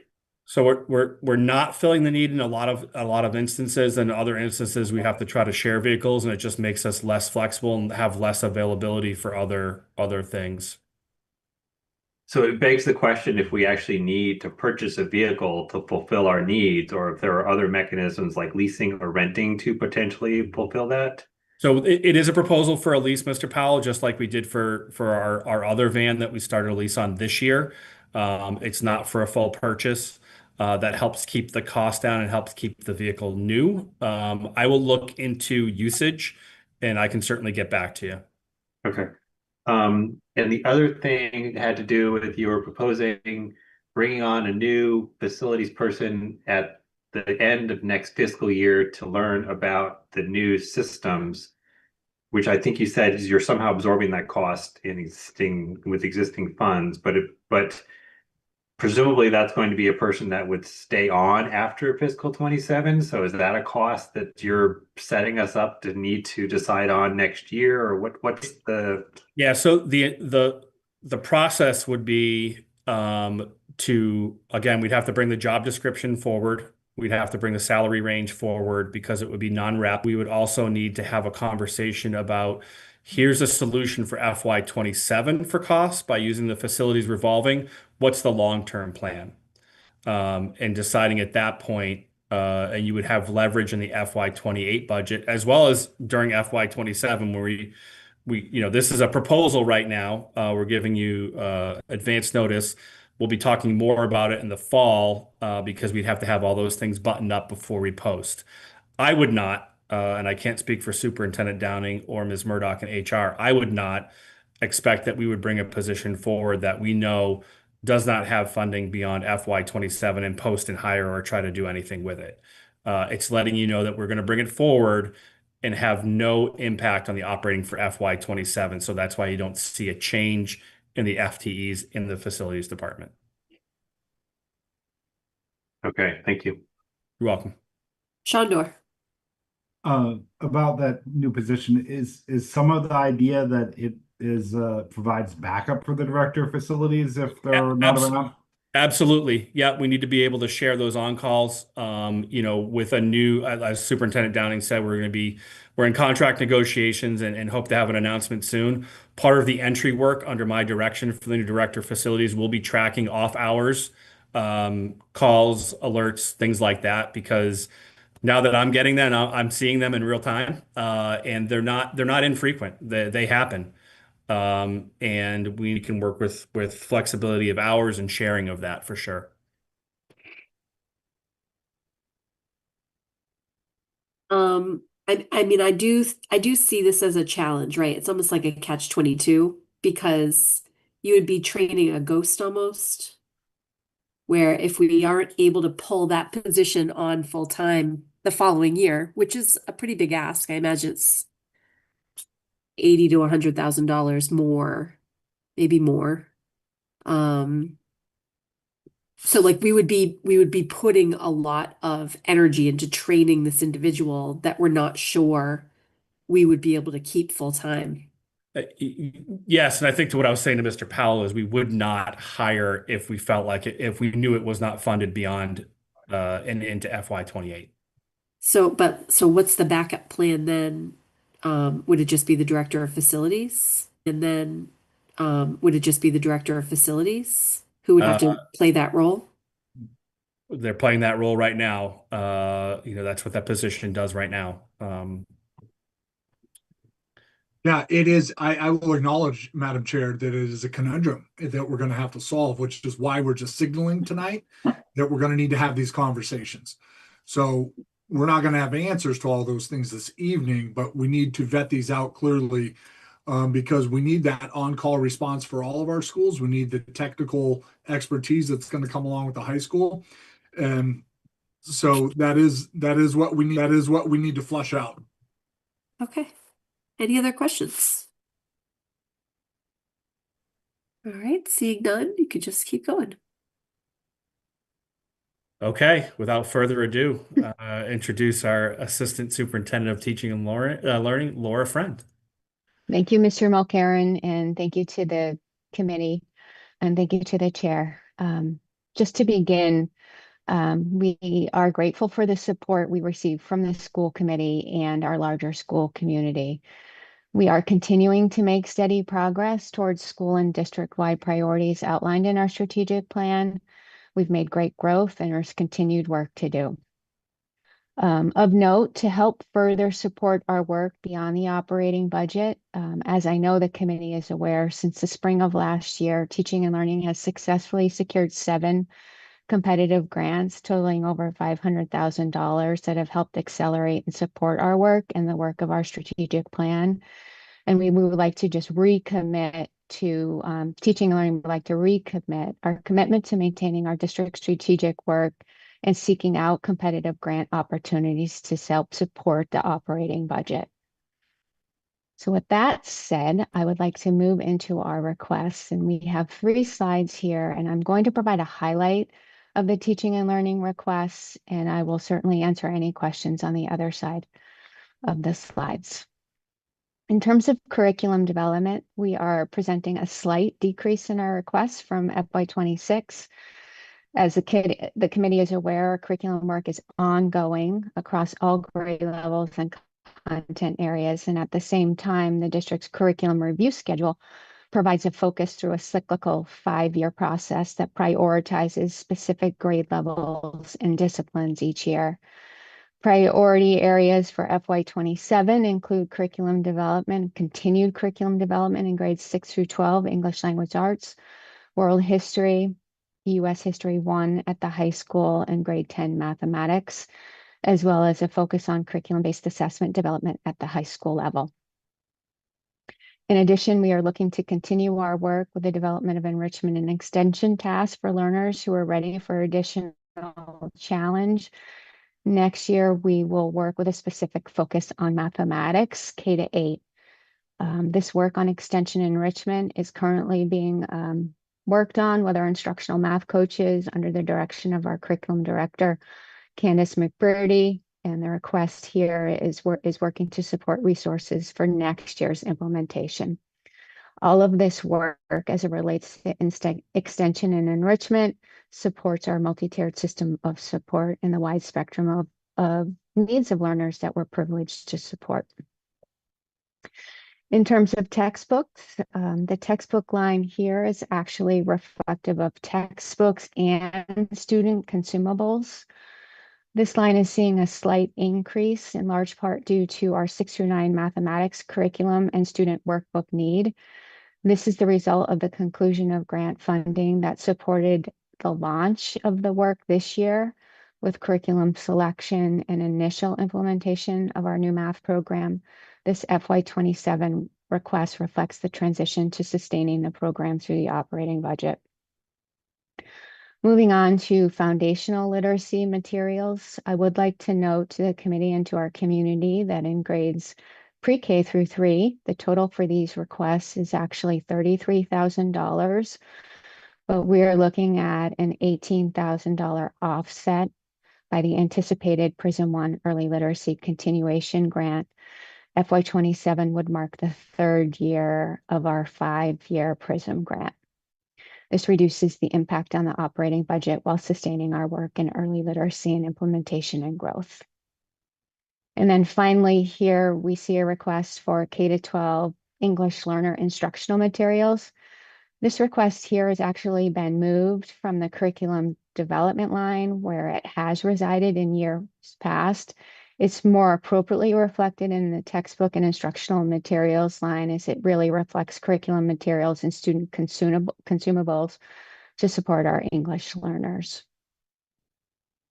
In terms of curriculum membership and dues, this line reflects district-wide memberships for state and national core curriculum associations, including MATSOL for our English language learner department.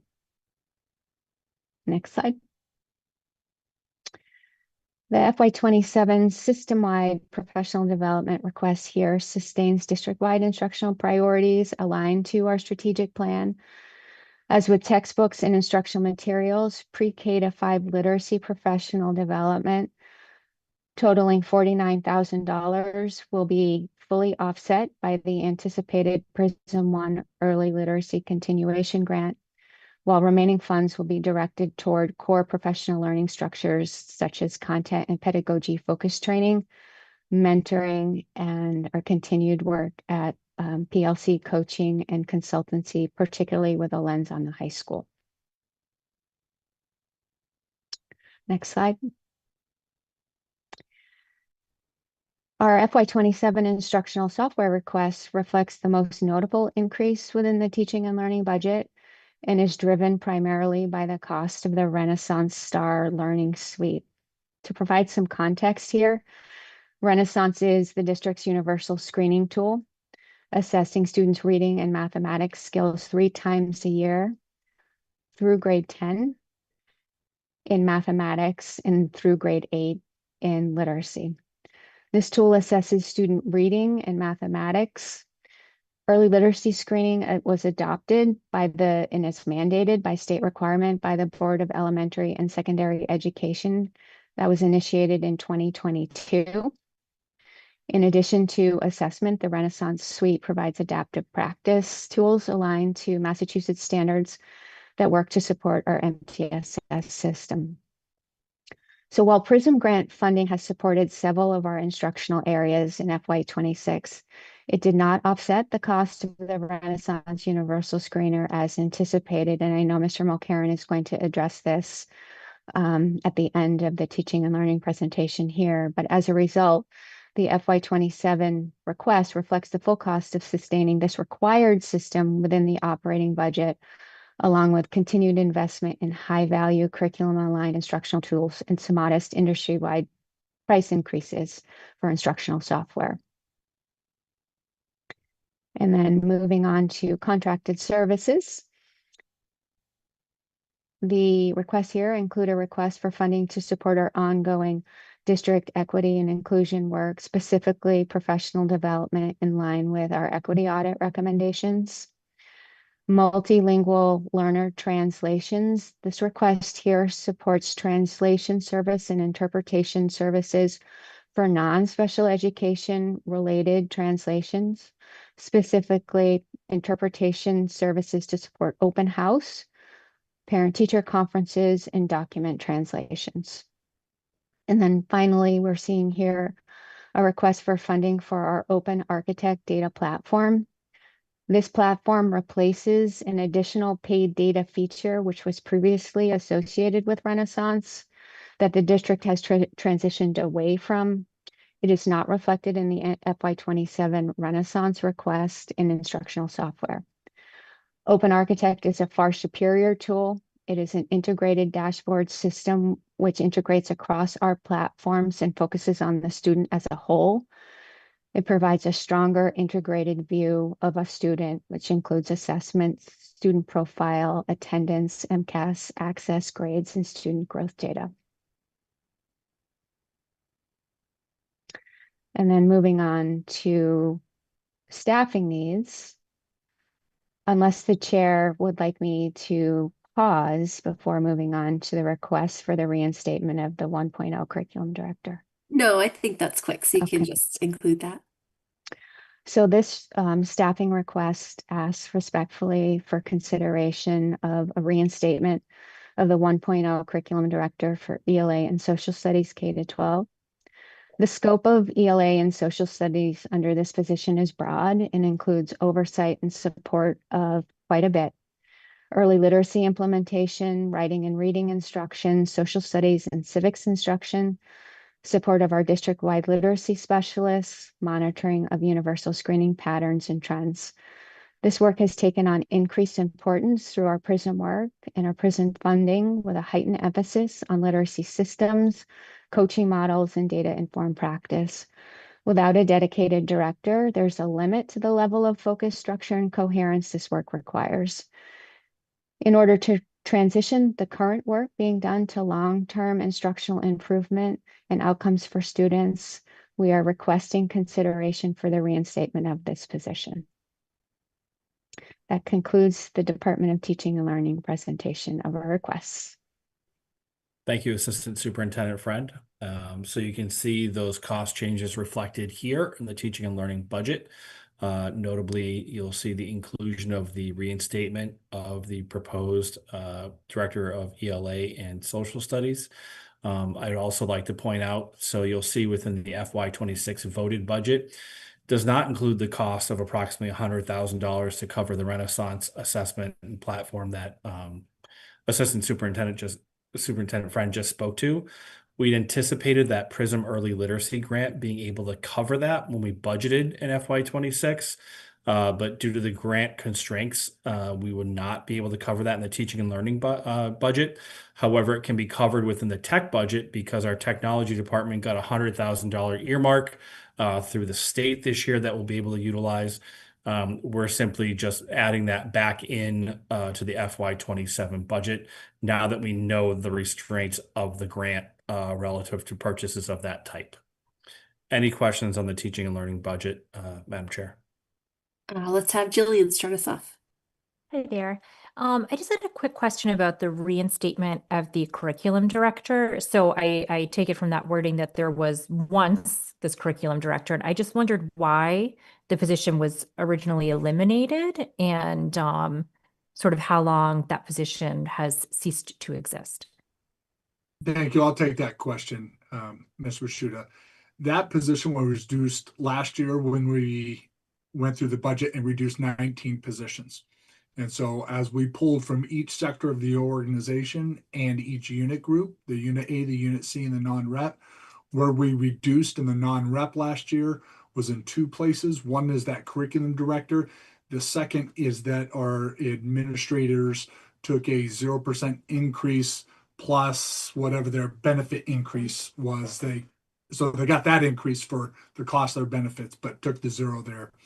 And so, our plan all along was to come back for reinstatement of this position to say we can bite the bullet for a year and get through this difficult time, because we really had been pushing over the previous 3 years, Ms. Friend, with transitioning our literacy instruction. But we feel it is vital to reinstate. Great, thank you. I think Jackie's next. The software that we have to purchase, is that a one-time cost or an annual cost that we'll be looking at in the future? So correct me if I'm wrong, Mrs. Friend, but we do have a 3-year contract. So it's once is per year for 3 years. FY26 is year 1, 27 year 2, and 28 would be year 3. Is that accurate, Assistant Superintendent Friend? It is accurate, and I would say that universal screening, we value the information that we receive from our universal screening system. But universal screening with approved screeners, Renaissance being one of them by the state, is required by the regulations, and that was initiated in 2022. So there's a mandatory compliance requirement to this request as well. Thank you. This is a great example of those unfunded mandates that we get from the state. Yeah, can I just actually say something and follow up to that? I think it would be, there's always opportunities to not look back and change what we did then, but thinking and moving forward when we're pursuing grants, is there a way that we can, obviously you don't know what you don't know until you know it, but a way for us to be able to have accepting grant money and then being able to implement it to the fidelity that teaching and learning wants to implement it, for all the reasons why I think we all are in this room wanting to make sure that we have the best outcomes for our students. But where that this is a considerable amount of money. And so I know that we are moving forward. This is going to be the platform that we're using, but just wondering if we can think about that for future opportunities. Thanks, Jackie. If I may, Please. the Renaissance Suite is required beyond PRISM funding. It's required by every district. ESSER funding was used to support initial implementation. This is actually the fourth year, Superintendent Downing, that we've engaged in the mandated screening requirements as a result. So beyond our PRISM funding, we are required to implement universal screening, which we believe in. The cost of these screeners is high. Yeah, I anticipate this is going to continue to be a part of our operational budget in perpetuity. In essence, we need these tools. It is the cost of doing business in our business. We're always going to be chasing down grant resources where they apply in these scenarios to help offset those. But I anticipate these as being baseline costs for which they'll be built upon next year. I heard you say, though, that we're going to be able to offset the second year of this through a tech line item. No, we're doing that this year. So because we didn't get at the budgeting time, sort of to Dr. Reinhardt's at the point that she was making, at the time of the budgeting, we knew essentially the amount of the PRISM grant. We did not know the constraints as to how it could be spent. So in budgeting last year for FY26, we applied it to places that we knew it was necessary, including our universal screening platform.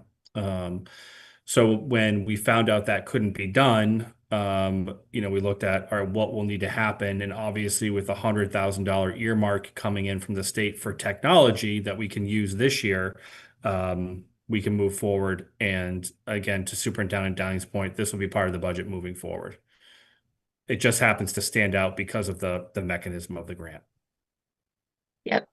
Just to follow up with that, I appreciate you sharing that. And it's really important because when our community members look at the budget and they're calling attention, like these are the types of things that I really appreciate each of you taking the time to explain, because it makes sense to educators and people who work in the field. And I want it to make sense and be meaningful for all of the residents in our 3 towns. So thank you. Yeah, agreed. Any other questions on teaching and learning? All right, thanks, Laura. We appreciate that. We'll keep rolling, Ross. So I'll turn it over to Roanne DeManch, our Director of Student Services, who's going to be presenting the department's budget. And I know that Superintendent Downing will be involved in this section as well. Great. Thank you, everybody. So I want to just start out. I know that oftentimes student services is kind of a big, broad umbrella. So we wanted to start out by reminding everybody about the certain types of positions that fall under this department. And so what's in front of you is really a current spreadsheet about the roles that sit within our schools to support our students every day. And a lot of these decisions about where students or staff are aligned with are based on the team meetings that our staff run on a daily basis to determine the best educational programming for the students that they evaluate and that they service. So our department currently has a variety of positions that we will at times move across the district. So you'll see the top three positions, which could be our team chairs, school psychologist, and our physical therapist kind of they work throughout the district. So that's why they're kind of aligned with the central office. But all of the other staff in the buildings that you see stay within the context of the building to support the work every single day.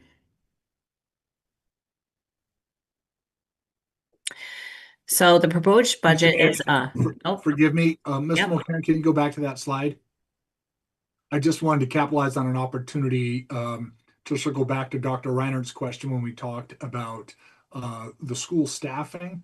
I'll point out here, and I'll just looking at the Mary Rowlandson column, you'll note where you see specialized programming teachers.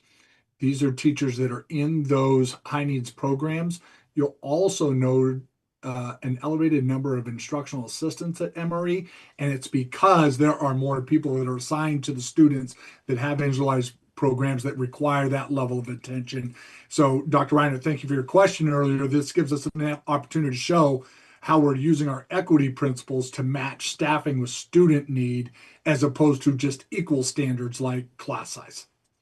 So thank you for that. Great. So the proposed budget for the Student Services Department is not substantially different from the last year. We still have to consider the needs of our students with some contracted services. We have certain services that we do not have full-time staff for that we have to contract out. And some of those are our teachers of visual impairment, our bilingual evaluations, transition assessments, assistive tech evaluations, and orientation and mobility specialists. So we have to contract outside the district for that. And again, some of our contracted services also support some of our students' needs within the classroom. So sometimes we do have to temporarily contract for additional services, especially in the BCBA, the Board Certified Behavior Analyst position. While we may see a student engaging in the beginning plans of a behavior plan to support that student. So that would fall under those contracted services. The department is then requesting additional funding, 85,000 this year for testing and materials and licenses. And this supports our testing that occurs for all of our initial evaluations and 3-year reevaluations. We've seen an increase this year in some of our platforms that are requesting individual licenses per teacher for us to engage in the work for these evaluations. We also are looking for additional contracted service support that kind of aligns with the multi-tiered system of support. Again, this is in the behavioral realm of supporting students in our social emotional area and our contracted services for professional development. So we have to, our staff currently throughout the district in grades kindergarten through middle school, we are looking to continue to have them train in Orton Gillingham. And so our staff are in a variety of places with that, from introductory training to a full year's orientation, so that they become very proficient in Orton Gillingham. We also continue to support the professional development for safety care training for our staff, including giving our each building an identified trainer for that professional development. Russ? So the new ask, well, this isn't new. This is a reinstatement request. I would like you to consider placing the team leader up at Center and Hale and Stowe back up to a full-time position. Currently, right now, between these two schools, there's 180 students that we need to run meetings on and address their needs. And with having a staff that has been less than a full-time position, has really caused a lot of concern with communication, running meetings. So we'd really hope that you consider to reinstate this position to be a full-time position coming for next year.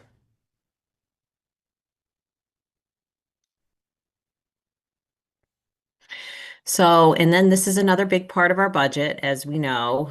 We do have students that we do not service within the school, our towns. We make decisions to place them in other schools based on their needs. Currently, right now, we have 42 students that are accessing some level of out-of-district placement between our collaboratives to a private school or residential placement.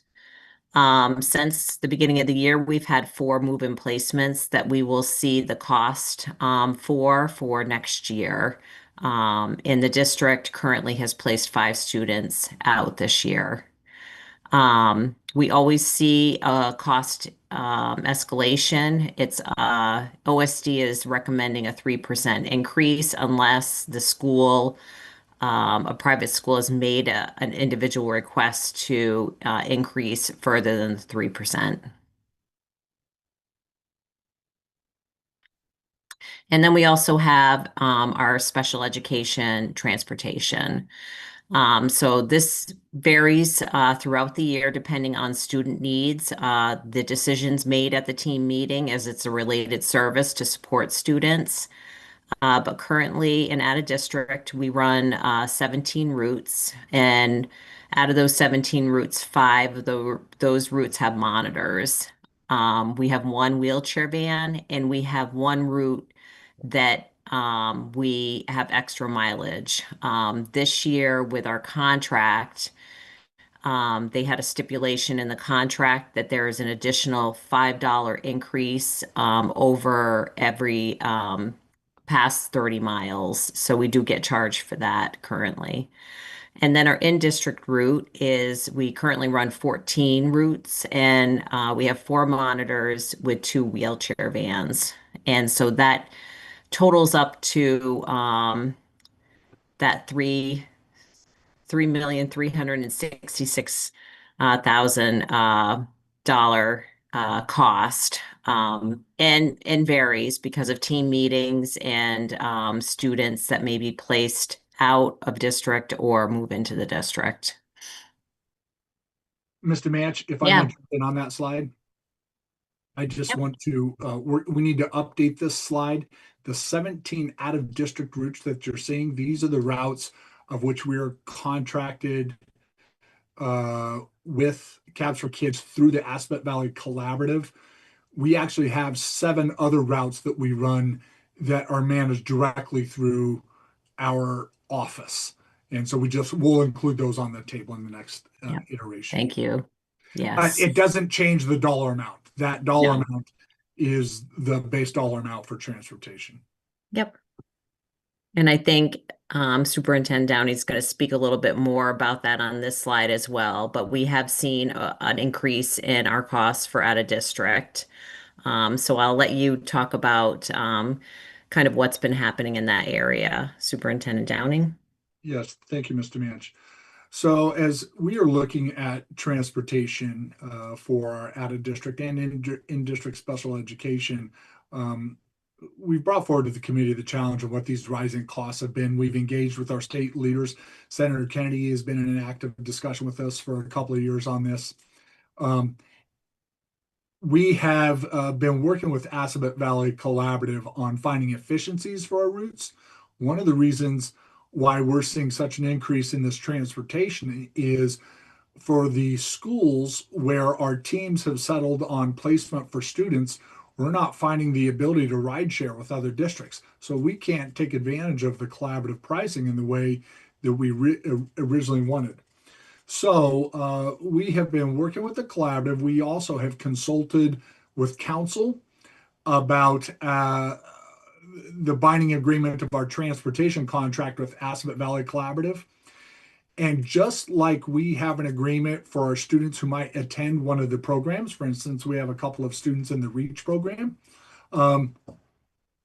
we are not bound to send our students to Assabet Valley Collaborative. So in that same way, we are not bound to use the transportation contract that they've negotiated on our behalf. If we do use the collaborative, we just have to use that contract. So after consulting with council, we have decided to do route by route analysis and begin contacting vendors now to see if they can transport our students currently at rates that are more favorable to us. And this is work that we think as we work on this plan, we would ultimately transition to manage special education transportation internally and no longer utilize AVC for those purposes.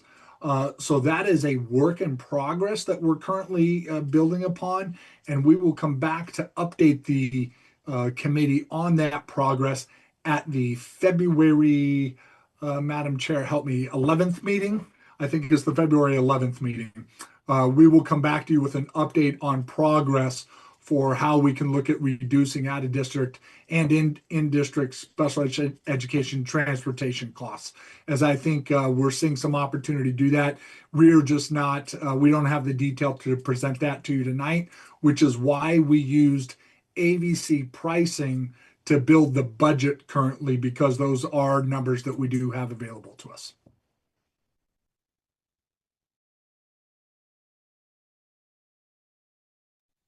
So here's the entirety of the student services and special education budget. Again, we've broken out the administrator versus the team chair.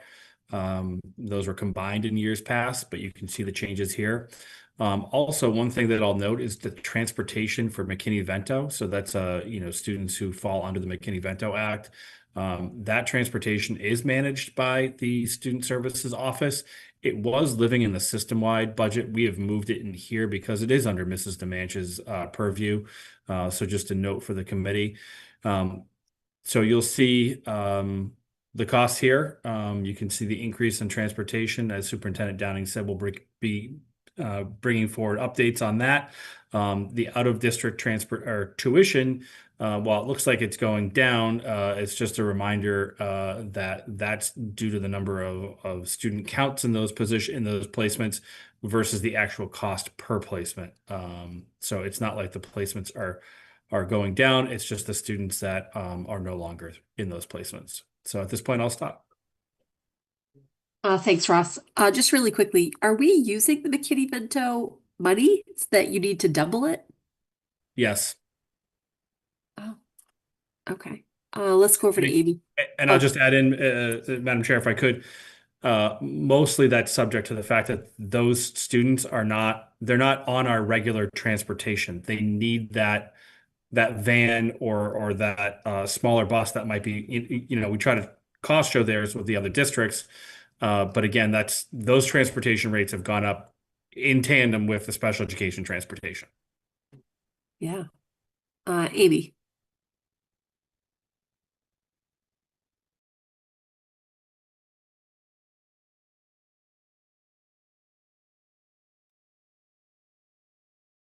Amy, I think you're muted. Oh. Thank you. Sorry You're about that. I'm trying to tie the numbers in the slides to this table. And I guess what I'm just realizing is that I'm wondering if there's a typo in one of the slides, because I've been looking at the slide cost called fiscal year 27 cost increases for transportation. And it says total 3,366,613. And I can't find that number on this table, but I do see 2,666. Yep, that's because we have an offset from the IDEA, which is the special education grant, that we'll talk a little bit when we look at those offsets in the budget doc. So I guess the reason why I'm confused is because it says the dollar change from last year to this year is 1,025,470. But on your slide, you're saying it's 3,366,613. Yep, so the total cost in the operating budget is 2.6. The total cost of all the transportation is 3.3.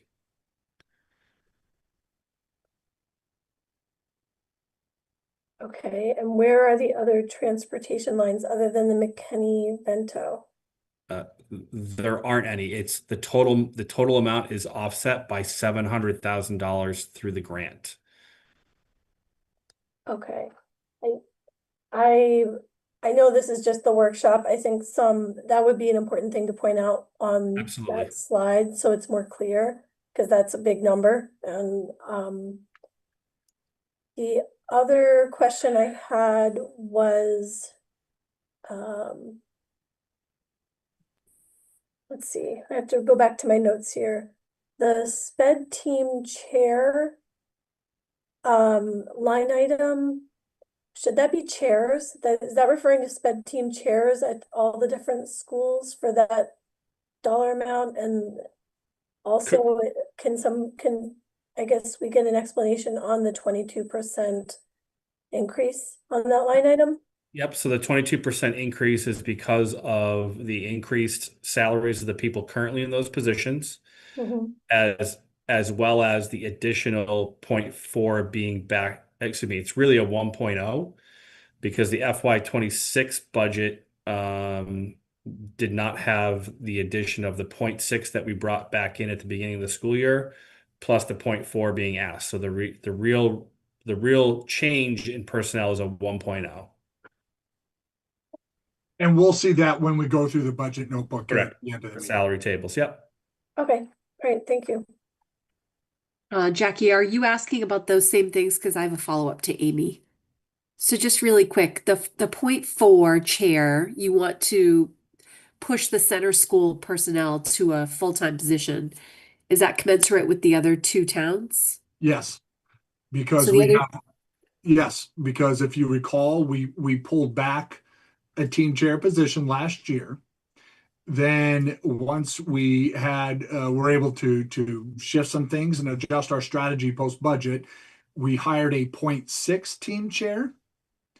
And we augmented that with our assistant principal. Miss Senko is taking on team meetings this year. So we've been able to, if you will, sort of manage the tide, but that's not sustainable. We need the 0.4 chair to round out that position so it's fully reinstated back to a 1.0. I see. All right, Jackie, go ahead.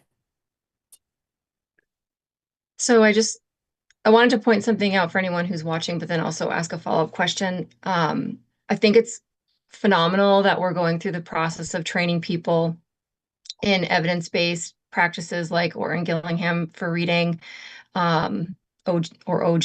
Some people are more familiar with that, because that creates internal structures for our students. I'm wondering,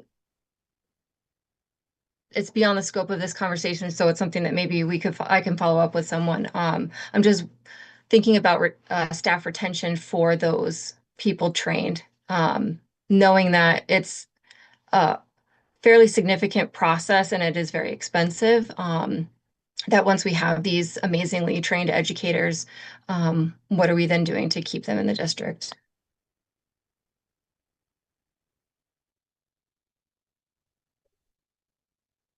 Dr. you wanna- Ryan, is that a question you would like to hear about today? I think that if it is appropriate, we can talk offline, but I do want our community to understand how important these positions are. I think the first thing to point out is we have a very high retention rate in Nashoba, all across our staff. The sector of special education, I will admit to you today, that is, if you will, in terms of movement across districts, is the most volatile sector that is out there right now.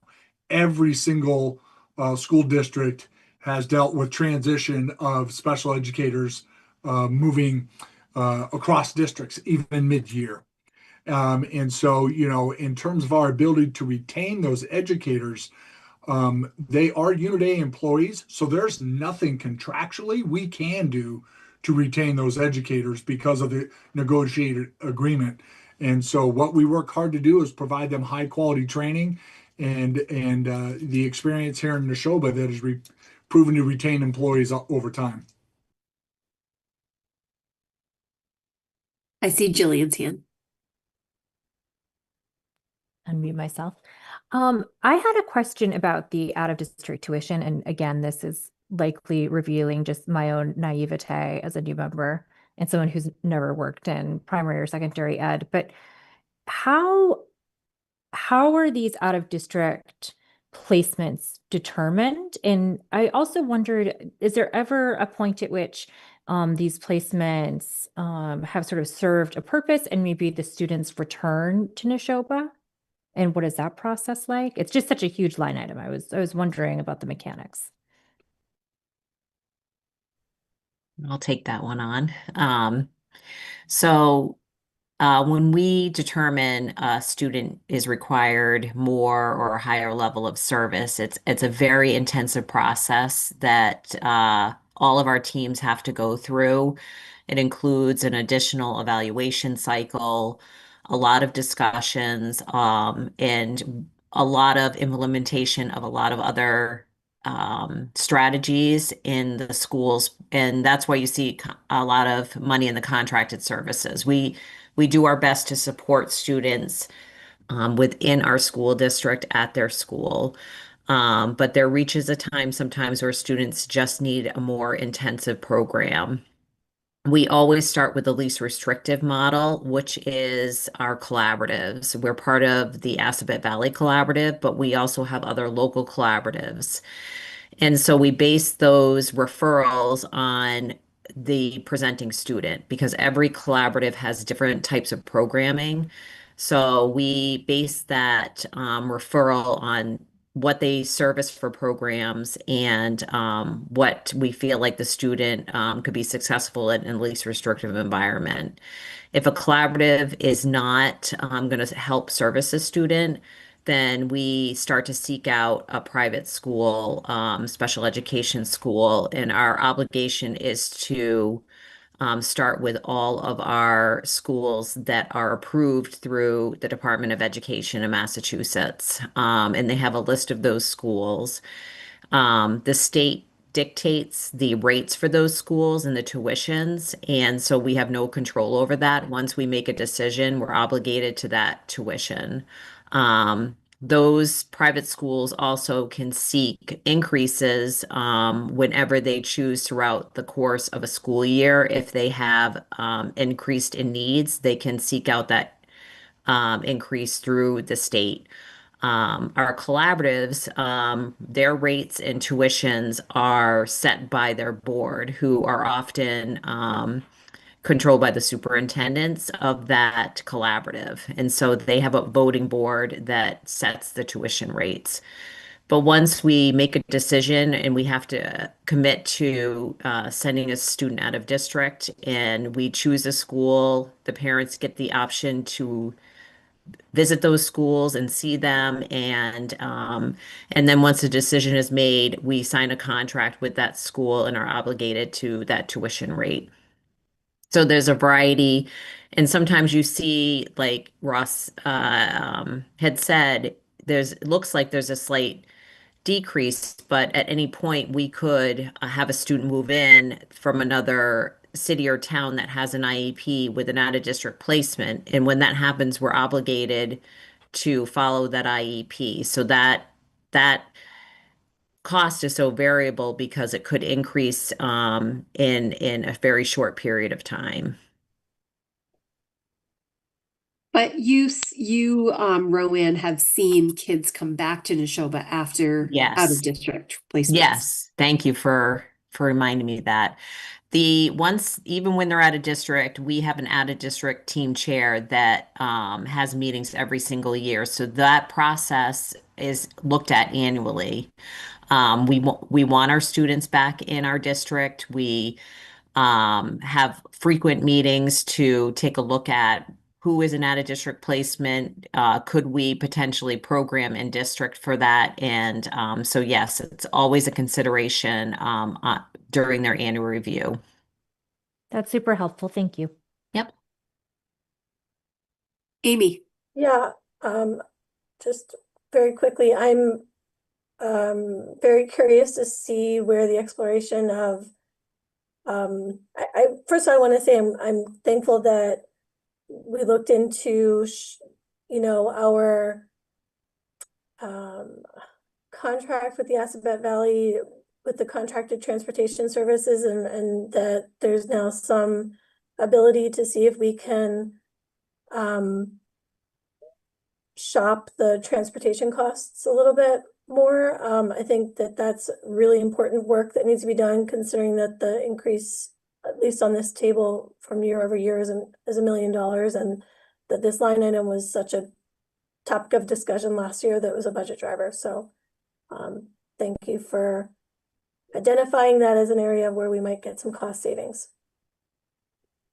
I would add to Kirk and maybe Ross, the spreadsheet that you guys offered of the routes.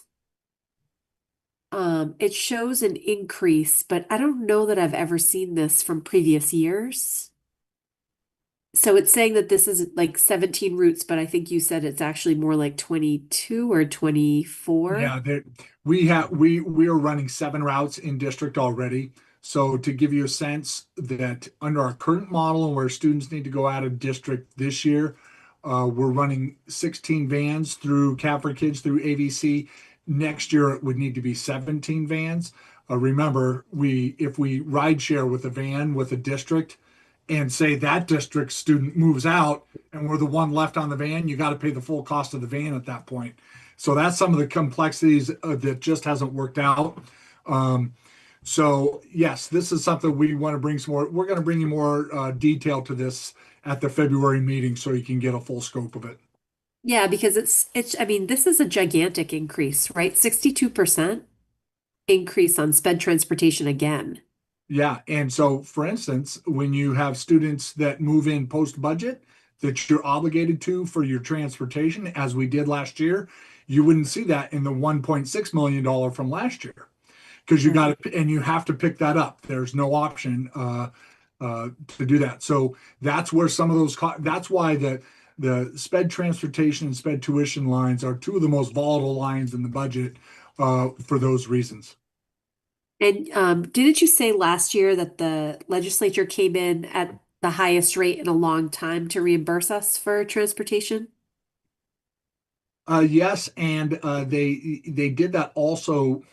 They did some backfilling through the millionaires tax money as one-time funds, which is why we're going to be really interested to see the governor's budget to see if that changed the function of the baseline reimbursements that we're getting.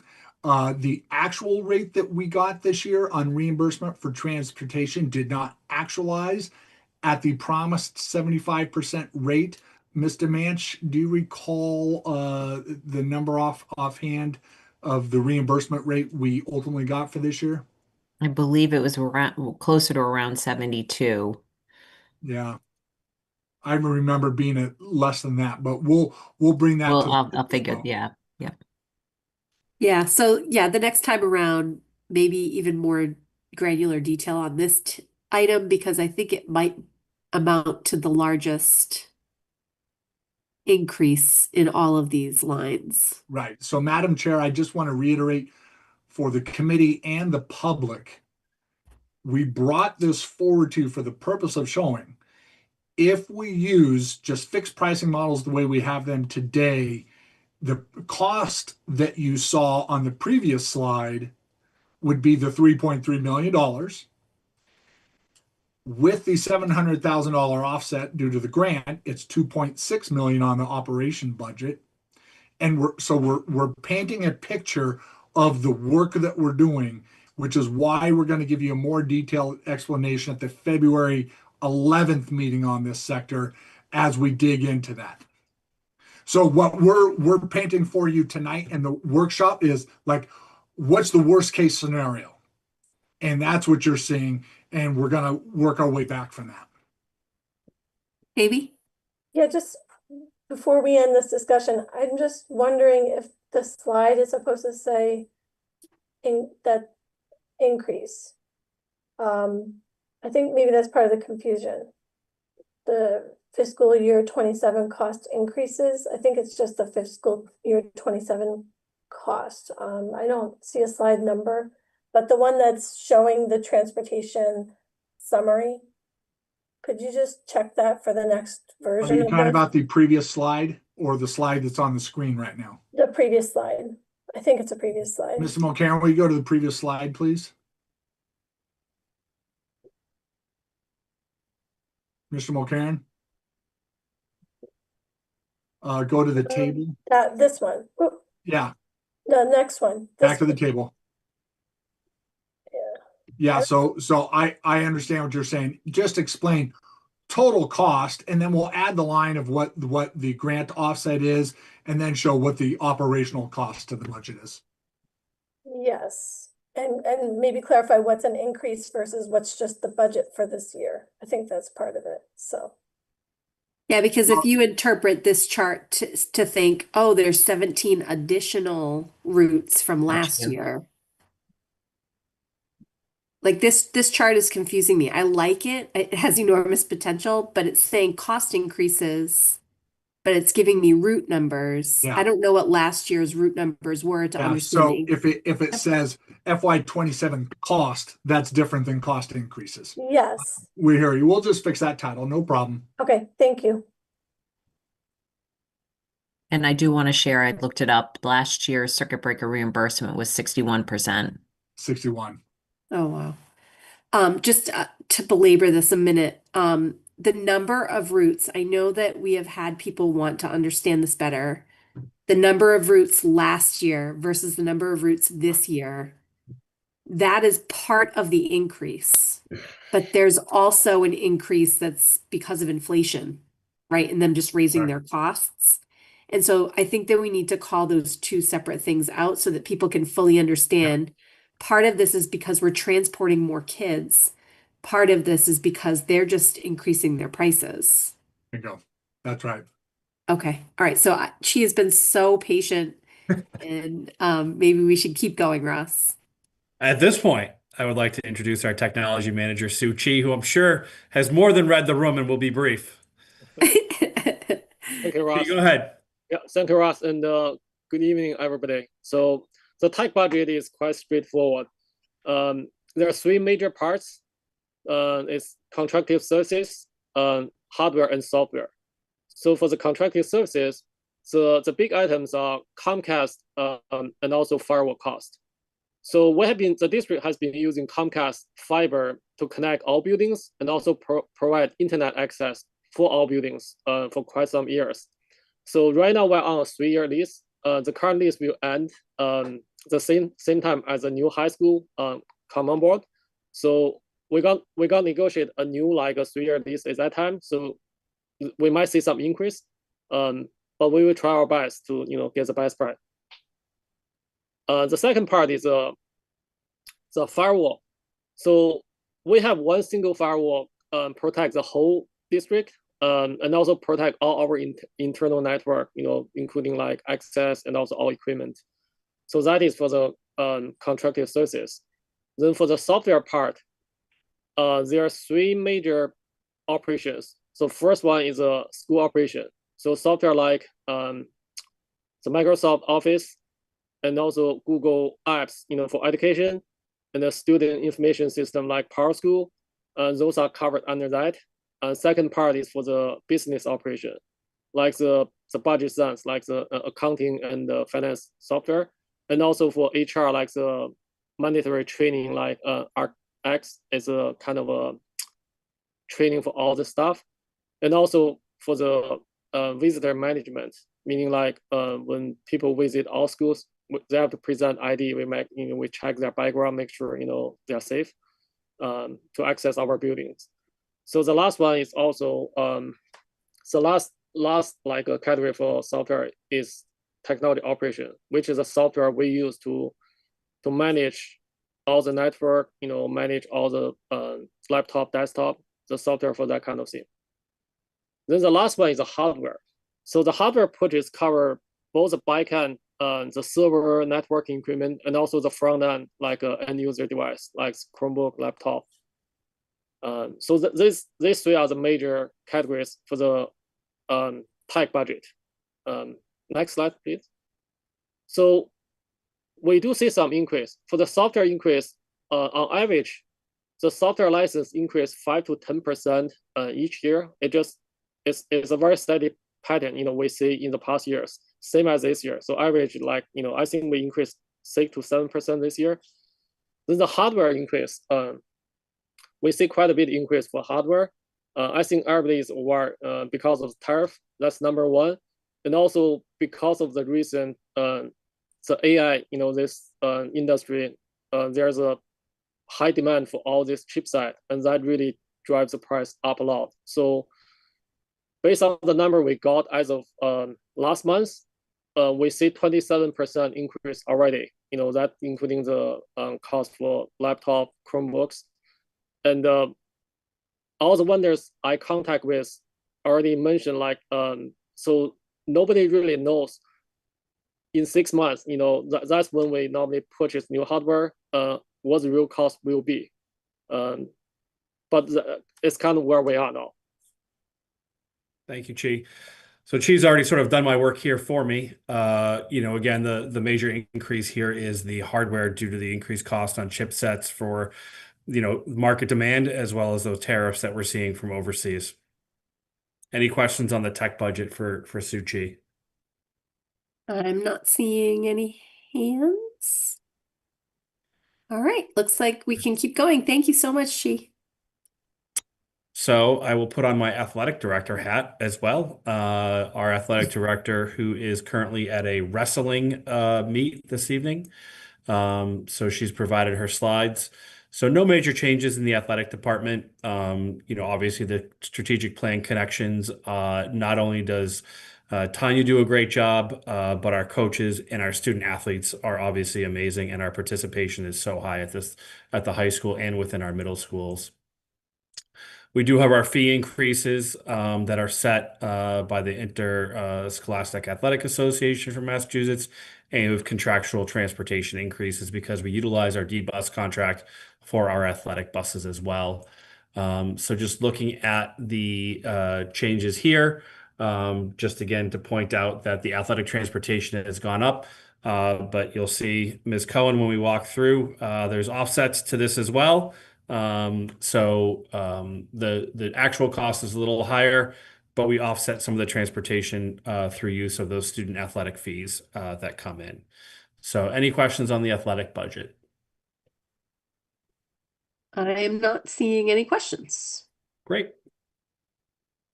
Okay, so we are at the end of all of our expense proposals for this evening in the preliminary budget.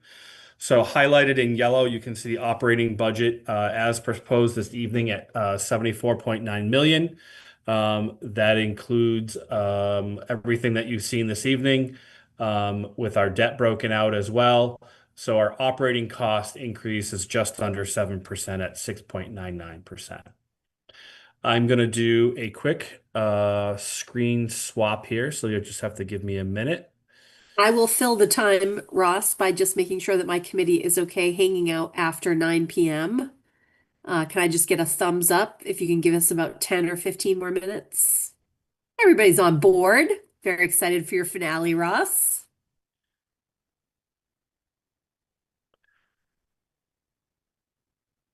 Is everybody seeing my, oh, how about now? Everybody seeing my screen okay? Yes. Great, thank you.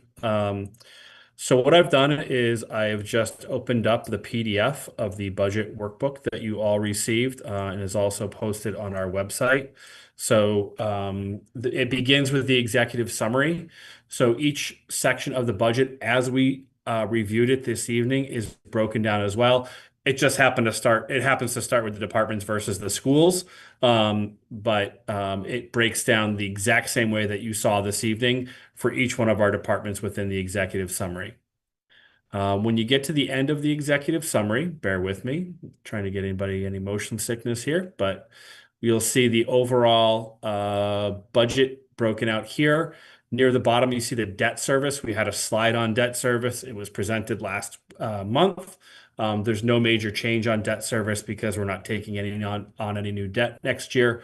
But again, highlighted is the operational budget and the increase at 6.99% as of this evening. But to Superintendent Downing's point and my point, what you see tonight is not what you're going to end up voting on eventually on March 11th due to a number of factors.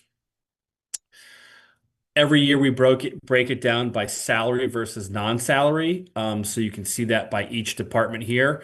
There's no salaries within insurance and benefits because nobody technically works under that department, but you can see how each of these is broken out. In the individual slides you saw in the executive summary, salaries show up as blue lettering, black is the non-salary, but they're broken out here as well. Over time, we've also tracked what are essentially the budget drivers. So these are the major pieces that drive the changes in the budget. So of that $4.899 million increase, this is how that's all broken out in the underneath the 1 year change on the second to right column. So, and you can see where it says the percent of the total increase. So you can see that in salaries for existing personnel is 52% of the total increase that we're proposing for next year as of this evening. Insurance and benefits takes on about 25% of that increase, and so on. To the offsets, so this is where you see all of those offsets that Ms. Cohen had asked about. I'm going to move ahead a little bit, and then I'll come back to this to show you how you can trace these back. In the salary table, this is where we've tried to break out some of the administrative costs in FTEs. All of the FTE changes that you see today are the ones that are going from FY26 to the proposed FY27. Some of those Superintendent Downing explained as we had some post-budget changes for personnel. Those show up in the FY27, as do our additional asks that we've talked about this evening. So one example would be right here in the Teaching and Learning Administration, where it goes from 2.0 curriculum directors to 3.0 with the addition of the proposed reinstatement of the ELA and Social Studies curriculum director. So you can look at all of our salaries here. At the very bottom is the Mr. Mulcairn, would you mind going back to the sped salaries? There's one. Of course not. Thank you. I want to just point out, because as there have been some questions around what administrative costs are, these first two lines, special education sped administration, special education team chair, used to live under just the title sped administration. We've broken those apart so that you understand clearly. One is the director, 5 are the team chairs. So we've done a little bit of breakout to help you understand that better. And then at the very bottom, it all totals and ties together with the salary totals for our FTEs and the amount from FY26 to 27. And again, these are operating positions. You would not see food services or extended learning within here. And again, this may or may not be updated. So one thing that I will point out, and I'm going to go right to the special education, you'll see more detail on here. This is what is submitted to my office from the departments and from the schools. I'm going to go to the special education budget real quick to Ms. Cohen's point. Just give me a moment. So what we've tried to do beginning a couple of years ago is to really pull out these offsets right here. So where you see district-wide sped transportation, the FY27 request is that 2.6 million.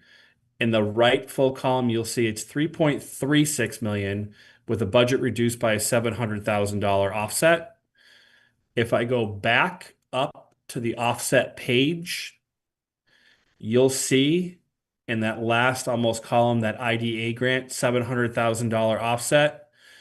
That special education transportation before offset is 3.36 million, offset by 700,000. The total offsets for that budget line are 700,000, and it reduces it to 2.6 million in the operating budget. I'll just pause there because I know that was something that came up. I just want to make sure that people understand how to trace that back. Any questions about offsets or the rest of the budget document?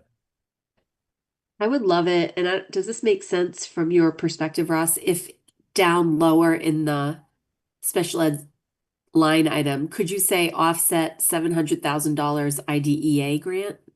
I could, Just yeah, to make it like that much full, we can get more a little bit more foolproof. specific. Let me just take a look at it with the folks in my office. But that's, noted feedback that we'll look at. Yep. Okay. Any other questions? That's super helpful. I really love the addition of this. Great. Okay, so back into our, oops, wrong button.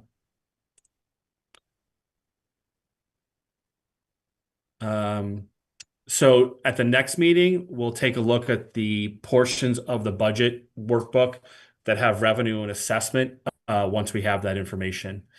So moving ahead, obviously on the expense side that we've talked about this evening, we'll get updated governor's proposals, proposed budget with the charter school and school choice tuition out that will plug into the budget.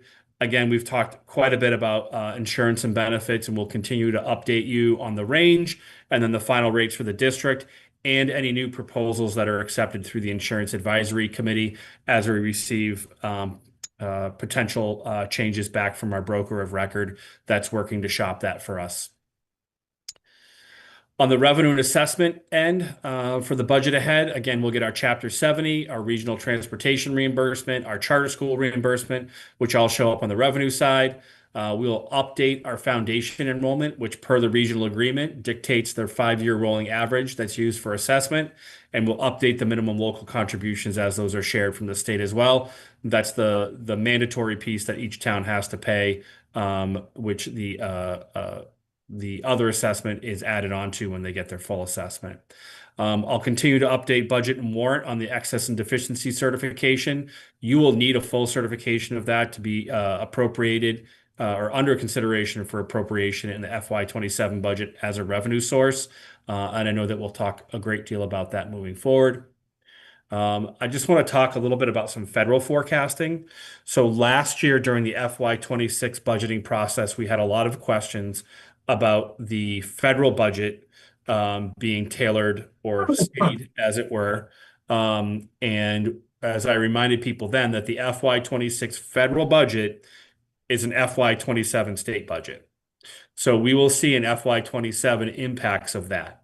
It's unclear on what those funding levels and the guidance will look like and how it will change how the Massachusetts will implement and we may be impacted. So we have 3 key items to watch. Number 1 is our ESSA grants. Those are titles 1, 2, 3, and 4. That would impact those programs and activities. Those are supplemental. They do not supplant anything in our operating budget. Those are additional pieces with the Title I literacy and math support at Rollinson and Burbank. It helps support our mentor program under Title II. And we also have ELL supplemental service, activities and professional development through Title III. Again, there would be no impact to the operating budget except potentially pieces of the mentor program that are paid for by Title II may have to increase in the operating budget. But again, we won't know the answers to this really until the summer when we get our allocations for that grant. The next one has me more concerned. That's the IDEA 240 and 262 grants. There would be an impact to the operating budget. So those grants, because we have 150,000 in contracted services offset as well as that $700,000 I just showed within the budget workshop, budget workbook, is offset by our IDEA grant.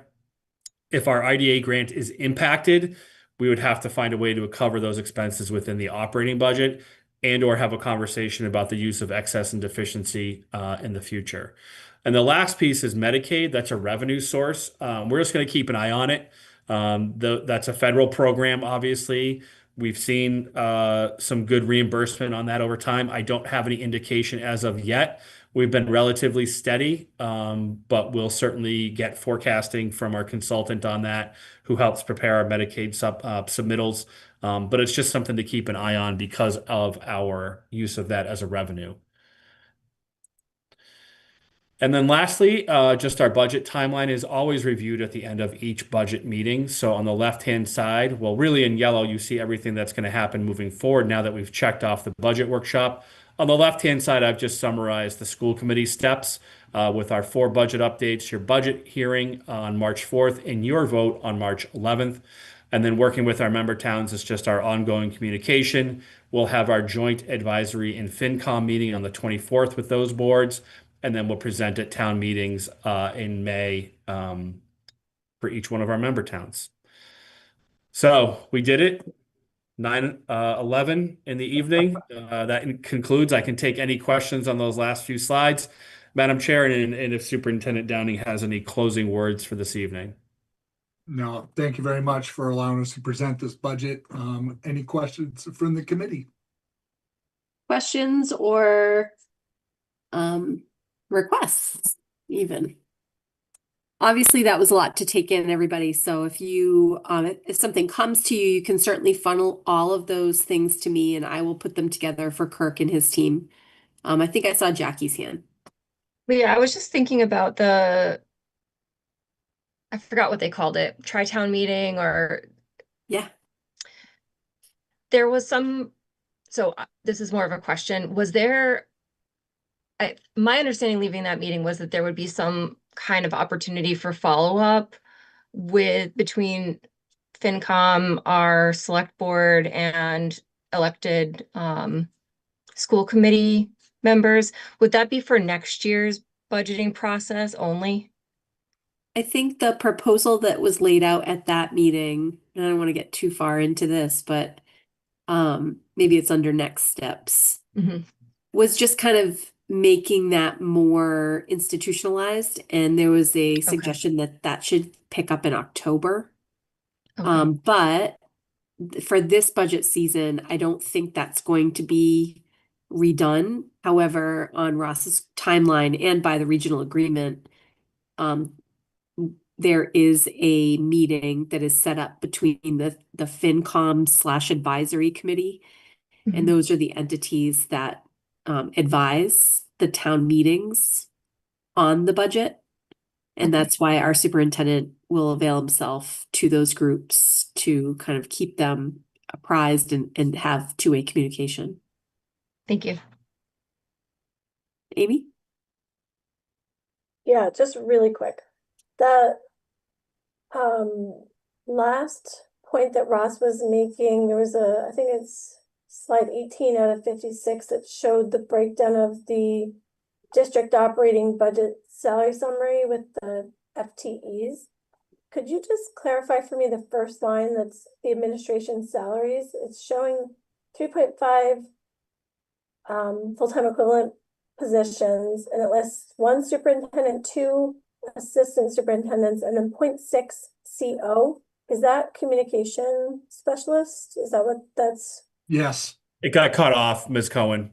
Okay. We can fix the formatting on that. Okay, and then that means that under the teaching and learning administration budget, that doesn't include assistant superintendent of teaching and learning. That's carried above. Correct. I asked Mr. Mulcairn to put the superintendent and the 2 superintendents together.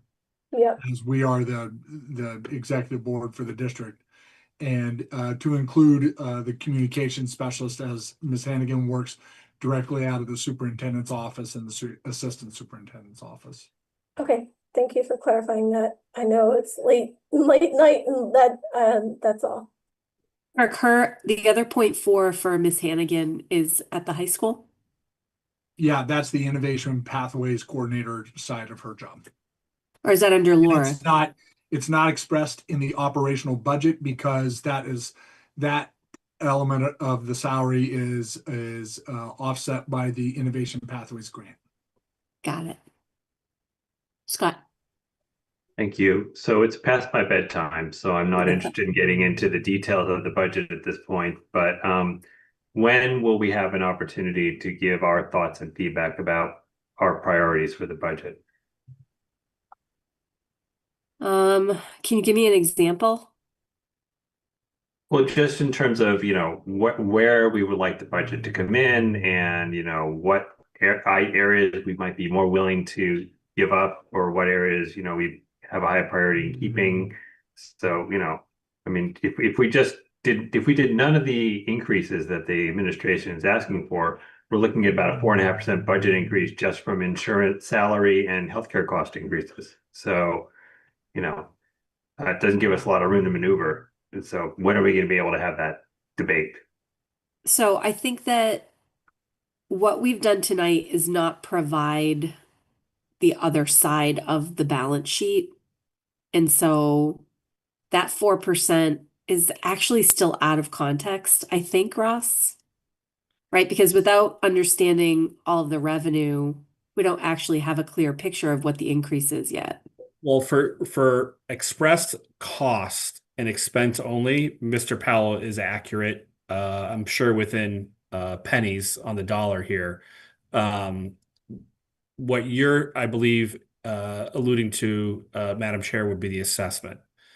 So the realization and the actual impact on assessment really can't be known until, yes, we know the revenues and how that ends up shaping the assessments for the towns. So if Chapter 70 comes in at $30 extra per student, that's a different conversation than if it comes in at $150 more per student in our school district and how that would impact the assessments to the towns. So again, strictly from an expense side, Mr. Powell is likely accurate, but to your point, I think is the assessment impact won't be known until we have the governor's budget. So Scott, so we were talking about having the governor's budget. Kirk, are you going to be presenting the assessments at the January meeting or the February meeting? January meeting, we should be able to bring the initial number, but we also are going to have factors that come in after that. So we won't get the insurance factors till mid-February. So we may or may not have insurance for the February 11th meeting, for instance. We didn't have it for that meeting last year.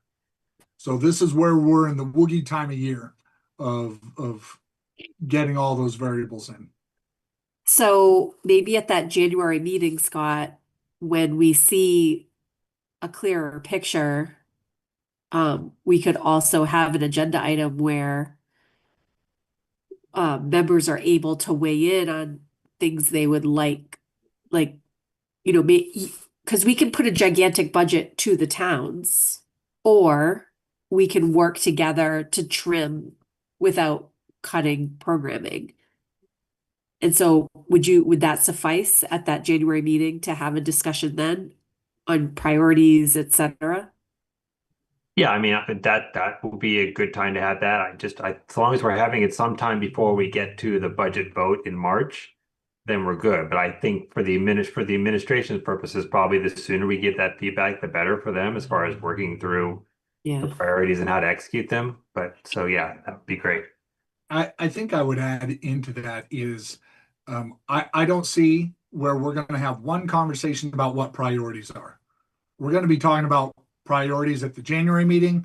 We're going to be talking about them at the first February meeting. We're going to be talking about them at the second February meeting. We're going to be talking about them at the hearing. It's a process because I'll give you an example. Let's say our kindergarten enrollment doesn't warrant 4 sections at the schools.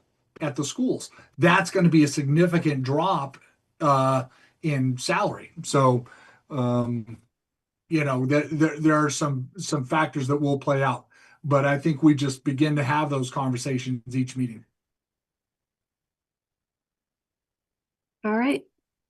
So guys, with that, we have reached the end of the budget workshop element of the meeting. Thank you for all of that new business to Kirk and his entire team. Thank you so much to everybody for being here. We really appreciate all of your hard work here. We have no unfinished business, but I wonder if any subcommittee wanted to be given an opportunity right now to share something vital. School building committee's meeting tomorrow night. Looks like a pretty standard business meeting tomorrow night. Excellent. All right, I'm not seeing any subcommittees with anything burning to share. I know that Dear Jay is going to be bringing a revised equity decision-making tool to the committee, and I'd like Matt to put that on the next agenda so that you can share the revised, trim, sleeker version so that the subcommittees can try to start implementing that. All right, everybody. So I'm moving for items on the next agenda. I'm looking at the planning calendar. I can very quickly share it with you. I have no idea what you can see at this point. Sorry, hold on. Aha. Go away.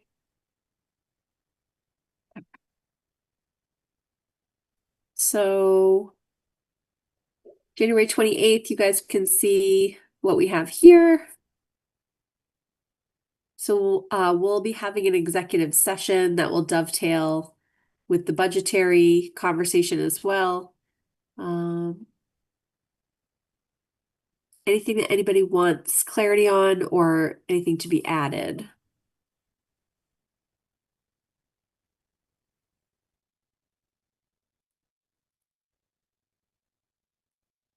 I can't see your hands, so just yell it out. Is the draft of the school committee webpage revision, do we put that there as a placekeeper, or is that on track to happen? What do you think, Kirk? Is this still on track? Yeah, I believe so. Is Miss Hannigan still in the meeting today?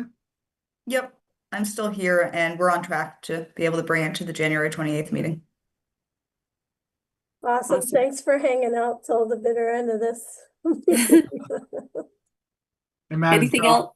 I'll remind the committee that we're going to be putting the finance updates within the superintendent report moving forward.